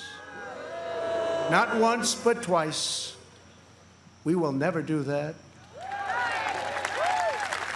But the fact is, this is where they're coming from. Like it or not, this is where they're coming from. If the left gains power, they will demolish the suburbs, confiscate your guns, and appoint justices who will wipe away your Second Amendment and other constitutional freedoms. Biden is a Trojan horse for socialism. If Joe Biden doesn't have the strength to stand up to wild-eyed Marxists like Bernie Sanders and his fellow radicals, and there are many, we see them all the time, it's incredible actually, then how is he ever going to stand up for you? He's not. The most dangerous aspect of the Biden platform is the attack on public safety. The Biden-Bernie manifesto calls for abolishing cash bail, immediately releasing 400,000 criminals onto the streets and into your neighborhoods. When asked if he supports cutting police funding, Joe Biden replied, yes, absolutely.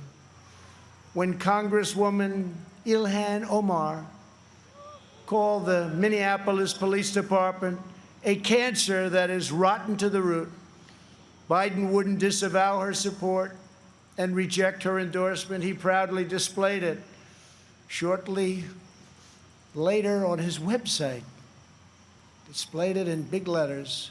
Make no mistake, if you give power to Joe Biden, the radical left will defund police departments all across America. They will pass federal legislation to reduce law enforcement nationwide.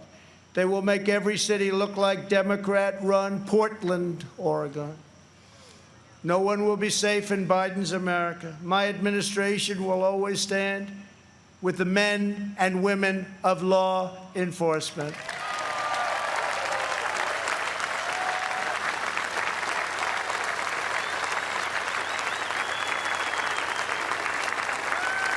Every day, police officers risk their lives to keep us safe, and every year, many sacrifice their lives in the line of duty. One of these incredible Americans was Detective Miostas Familia. She was part of a team of American heroes called the NYPD, or New York's Finest, who I was very, very proud to get their endorsement just the other day. Great people, great, great people. They were allowed to do their job. You'd have no crime in New York. Rudy Giuliani knows that better than anybody. Thank you, Rudy. 3 years ago, on the 4th of July weekend, Detective Familia was on duty in her vehicle when she was ambushed just after midnight and murdered by a monster who hated her purely for wearing the badge. Detective Familia was a single mom. She recently asked for the night shift so she could spend more time with her kids. 2 years ago, I stood in front of the U.S. Capitol alongside those beautiful children and held their grandmother's hand as they mourned their terrible loss And we honored Detective Familia's extraordinary life. It was extraordinary. Detective Familia's 3 children are with us this evening. Genesis, Peter, Delilah, we are so grateful to have you here tonight. Thank you very much for coming. Thank you very much. Thank you very much.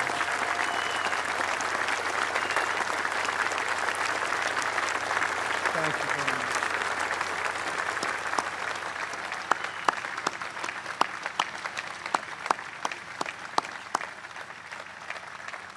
I promise you that we will treasure your mom in our memories forever. We must remember that the overwhelming majority of police officers in this country, and that's the overwhelming majority, are noble, courageous, and honorable. We have to give law enforcement, our police, back their power. They are afraid to act. They are afraid to lose their pension. They are afraid to lose their jobs. And by being afraid, they are not able to do the job that they so desperately want to do for you. And those who suffer most are the great people who they protect and who they want to protect at an even higher level. When there is police misconduct, the justice system must hold wrongdoers fully and completely accountable, and it will. But when we can never have a situation where things are going on as they are today, we must never allow mob rule. We can never allow mob rule. In the strongest possible terms, the Republican Party condemns the rioting, looting, arson, and violence we have seen in Democrat-run cities all, like Kenosha, Minneapolis, Portland, Chicago, and New York, and many others, Democrat-run. There is violence and danger in the streets of many Democrat-run cities throughout America. This problem could easily be fixed if they wanted to. Just call. We're ready to go in. We'll take care of your problem in a matter of hours. Just call. We have to wait for the call. It's too bad we have to, but we have to wait for the call. We must always have law and order. All federal crimes are being investigated, prosecuted, and punished to the fullest extent of the law.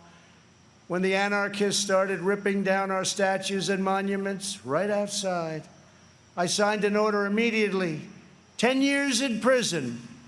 And it was a miracle. It all stopped. No more statues. They said, that's just too long, as they looked at a statue. I think we'll rip it down. Then they said 10 years in prison. I think that's too long. Let's go home.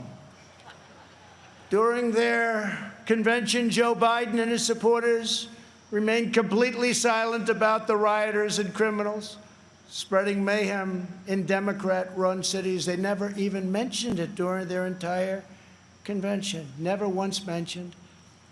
Now they're starting to mention it because their poll numbers are going down like a rock in water. It's too late, Joe. In the face of left-wing anarchy and mayhem in Minneapolis, Chicago, and other cities, Joe Biden's campaign did not condemn it. They donated to it. At least 13 members of Joe Biden's campaign staff donated to a fund to bail out vandals, arsonists, anarchists, looters, and rioters from jail. Here tonight is the grieving family of retired police captain David Dorn, a 38-year veteran of the St. Louis Police Department, a great man and a highly respected man by all. In June, Captain Dorn was shot and killed as he tried to protect a store from rioters and looters, or as the Democrats would call them, peaceful protesters. They call them peaceful protesters. We're honored to be joined tonight by his wonderful wife, Ann, and beloved family members, Brian and Kaylin. To each of you, we will never forget the heroic legacy of Captain David Dorn. Thank you very much for being here. Thank you.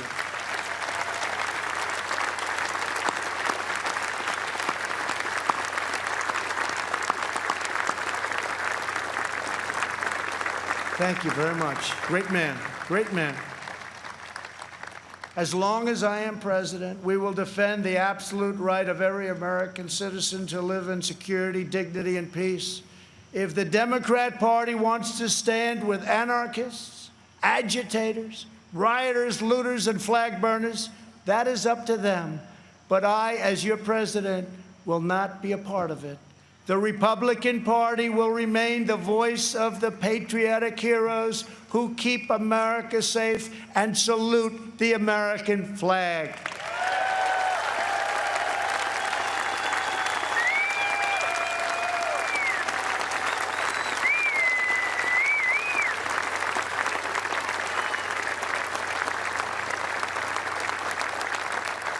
Last year, over 1,000 African Americans were murdered as a result of violent crime in just 4 Democrat-run cities. The top 10 most dangerous cities in the country are run by Democrats and have been for many decades. Thousands more African Americans are victims of violent crime in these communities. Joe Biden and the left ignore these American victims. I never will. If the radical left takes power, they will apply their disastrous policies to every city, town, and suburb in America. Just imagine if the so-called peaceful demonstrators in the streets were in charge of every lever of power in the U.S. government. Just think of that. Liberal politicians claim to be concerned about the strength of American institutions. But who exactly is attacking them?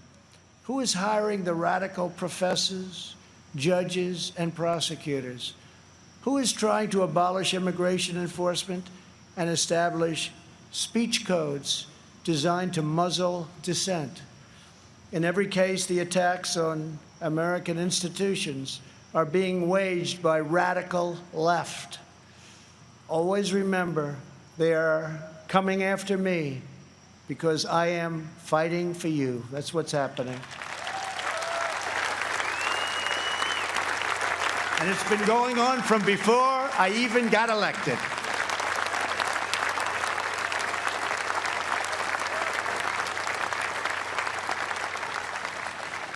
And remember this, they spied on my campaign and they got caught. Let's see now what happens. We must reclaim our independence from the left's repressive mandates. Americans are exhausted trying to keep up with the latest lists of approved words and phrases and the ever more restrictive political decrees.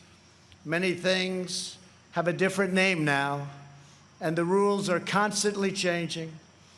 The goal of cancel culture is to make decent Americans live in fear of being fired, expelled, shamed, humiliated, and driven from society as we know it.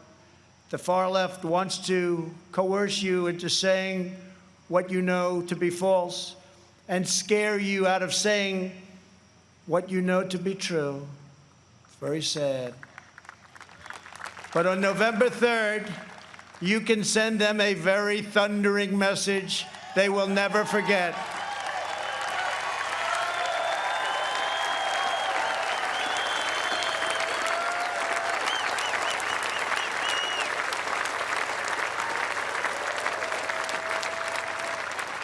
Thank you.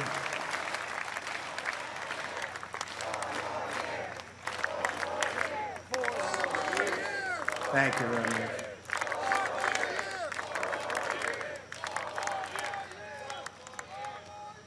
Joe Biden is weak.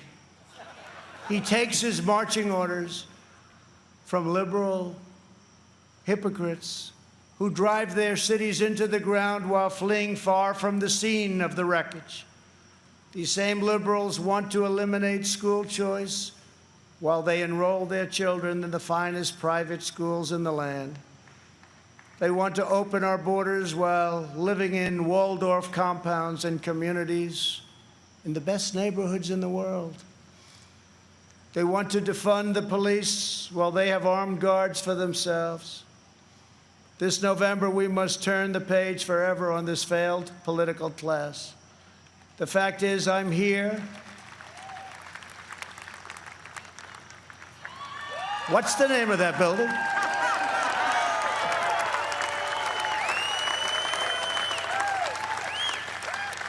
But I'll say it differently. The fact is, we're here and they're not.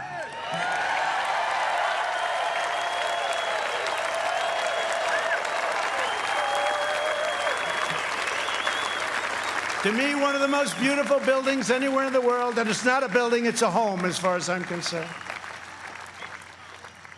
Not even a house, it's a home. It's a wonderful place with an incredible history. But it's all because of you. Together we will write the next chapter of the great American story. Over the next 4 years, we will make America into the manufacturing superpower of the world. We will expand opportunity zones. Thank you, Tim Scott. Bring home our medical supply chains, and we will end our resilience for bad things. We will go right after China. We will not rely on them one bit. We're taking our business out of China. We are bringing it home. We want our business to come home. We will continue to reduce taxes and regulations at levels not seen before. We will create 10 million jobs in the next 10 months, and it'll be higher than that. We will hire more police, increase penalties for assaults on law enforcement, and surge federal prosecutors into high-crime communities. We will ban deadly sanctuary cities and ensure that federal health care is protected for American citizens, not for illegal aliens. We will have strong borders, and I've said for years, without borders, we don't have a country. Don't have a country. Strike down terrorists who threaten our people, and keep America out of endless and costly foreign wars. We will appoint prosecutors, judges, justices who believe in enforcing the law, not enforcing their own political agenda, which is illegal. We will ensure equal justice for citizens of every race, religion, color, and creed. We will uphold your religious liberty and defend your Second Amendment right to keep and bear arms.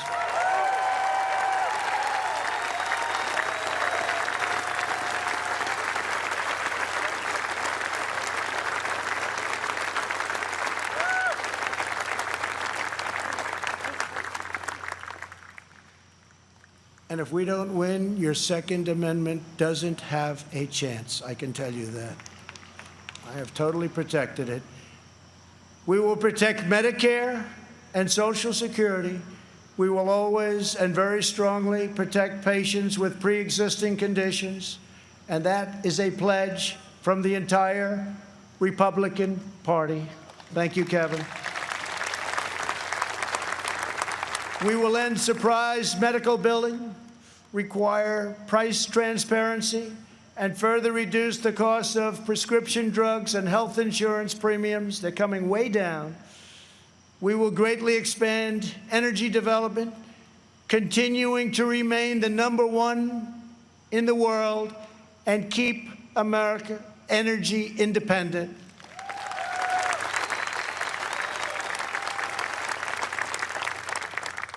And for those of you that still drive a car, look how low your gasoline bill is. You haven't seen that in a long time. We will win the race to 5G and build the world's best cyber and missile defense, already under construction. We will fully restore patriotic education to our schools and always protect. We will always, always protect free speech on college campuses.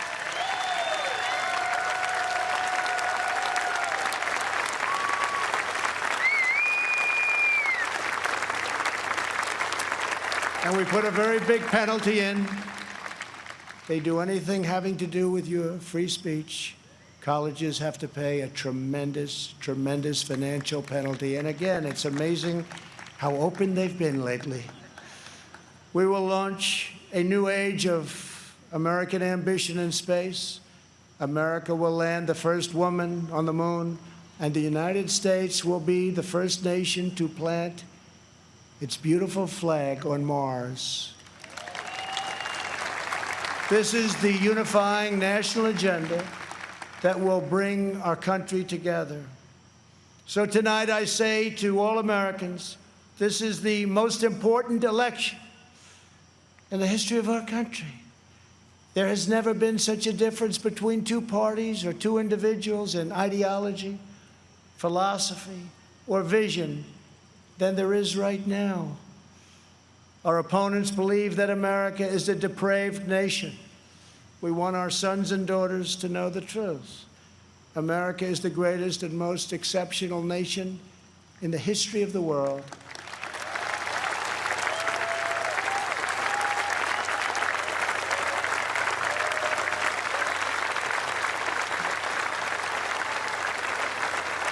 Our country wasn't built by cancel culture, speech codes, and soul-crushing conformity.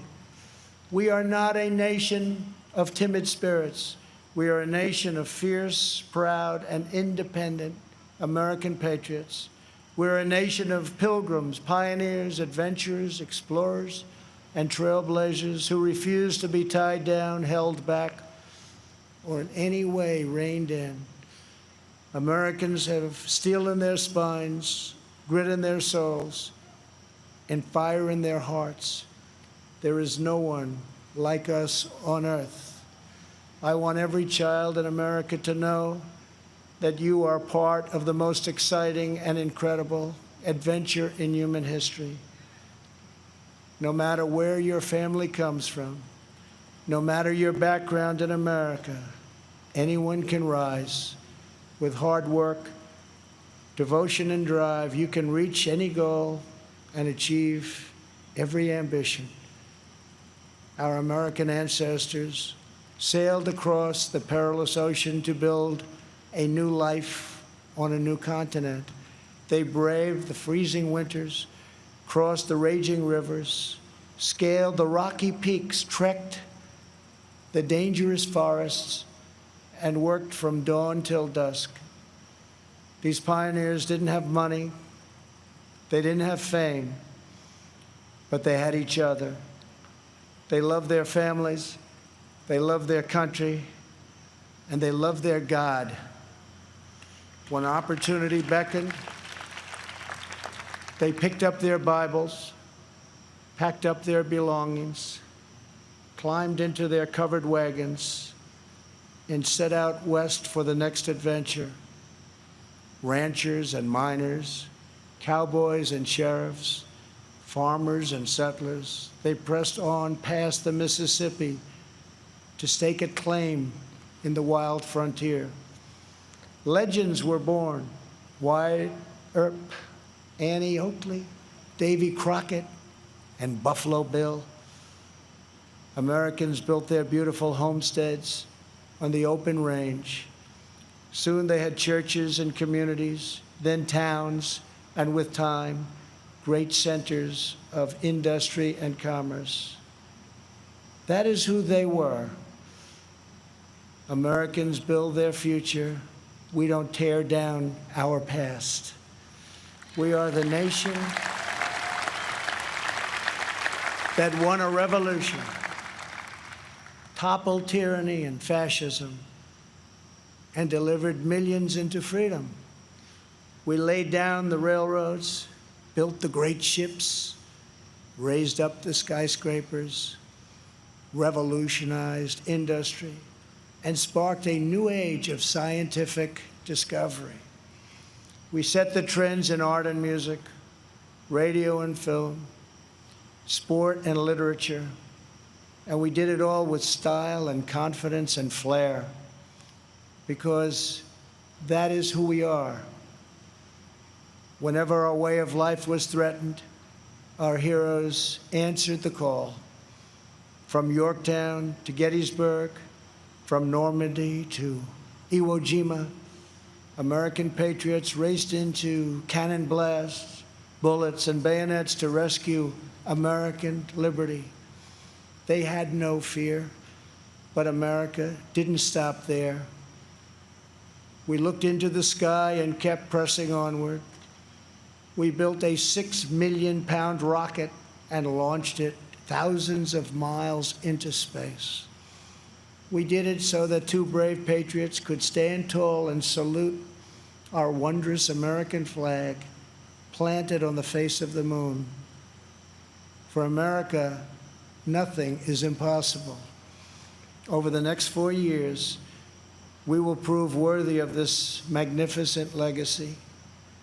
We will reach stunning new heights, and we will show that the world, for America, there is a dream, and it is not beyond your reach. Together we are unstoppable. Together we are unbeatable, because together we are the proud citizens of the United States of America.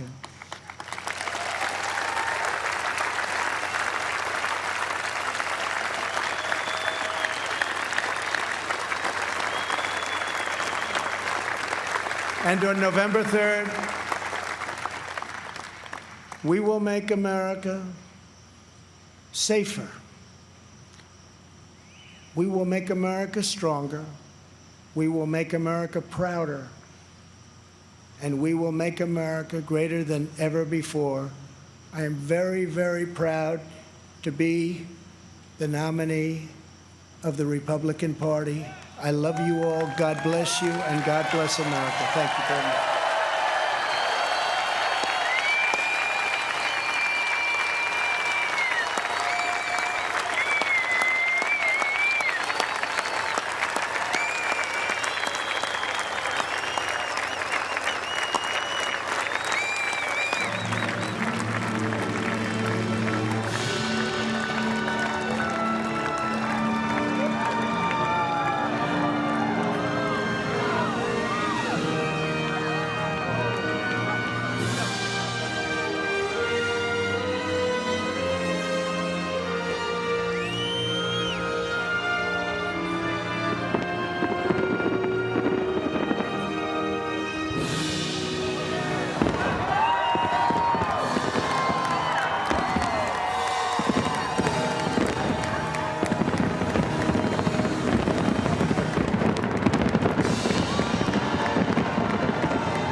tua fredda stanza.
but it wasn't much. I couldn't feel, so I tried to touch. I told the truth, I didn't come to fool you.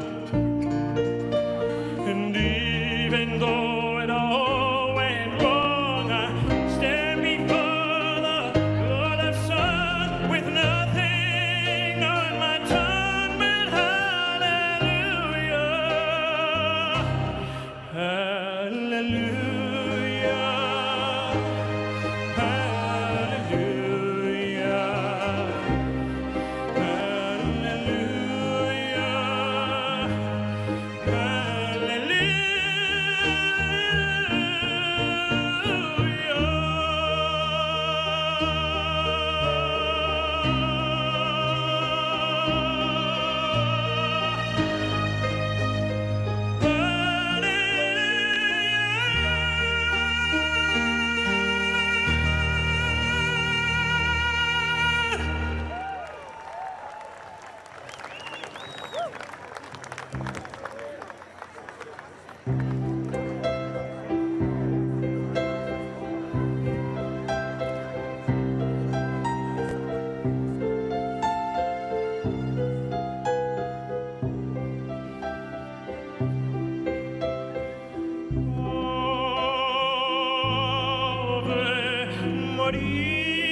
join in for God Bless America!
Sing it with me, everybody. Let's go. More beautiful for stay.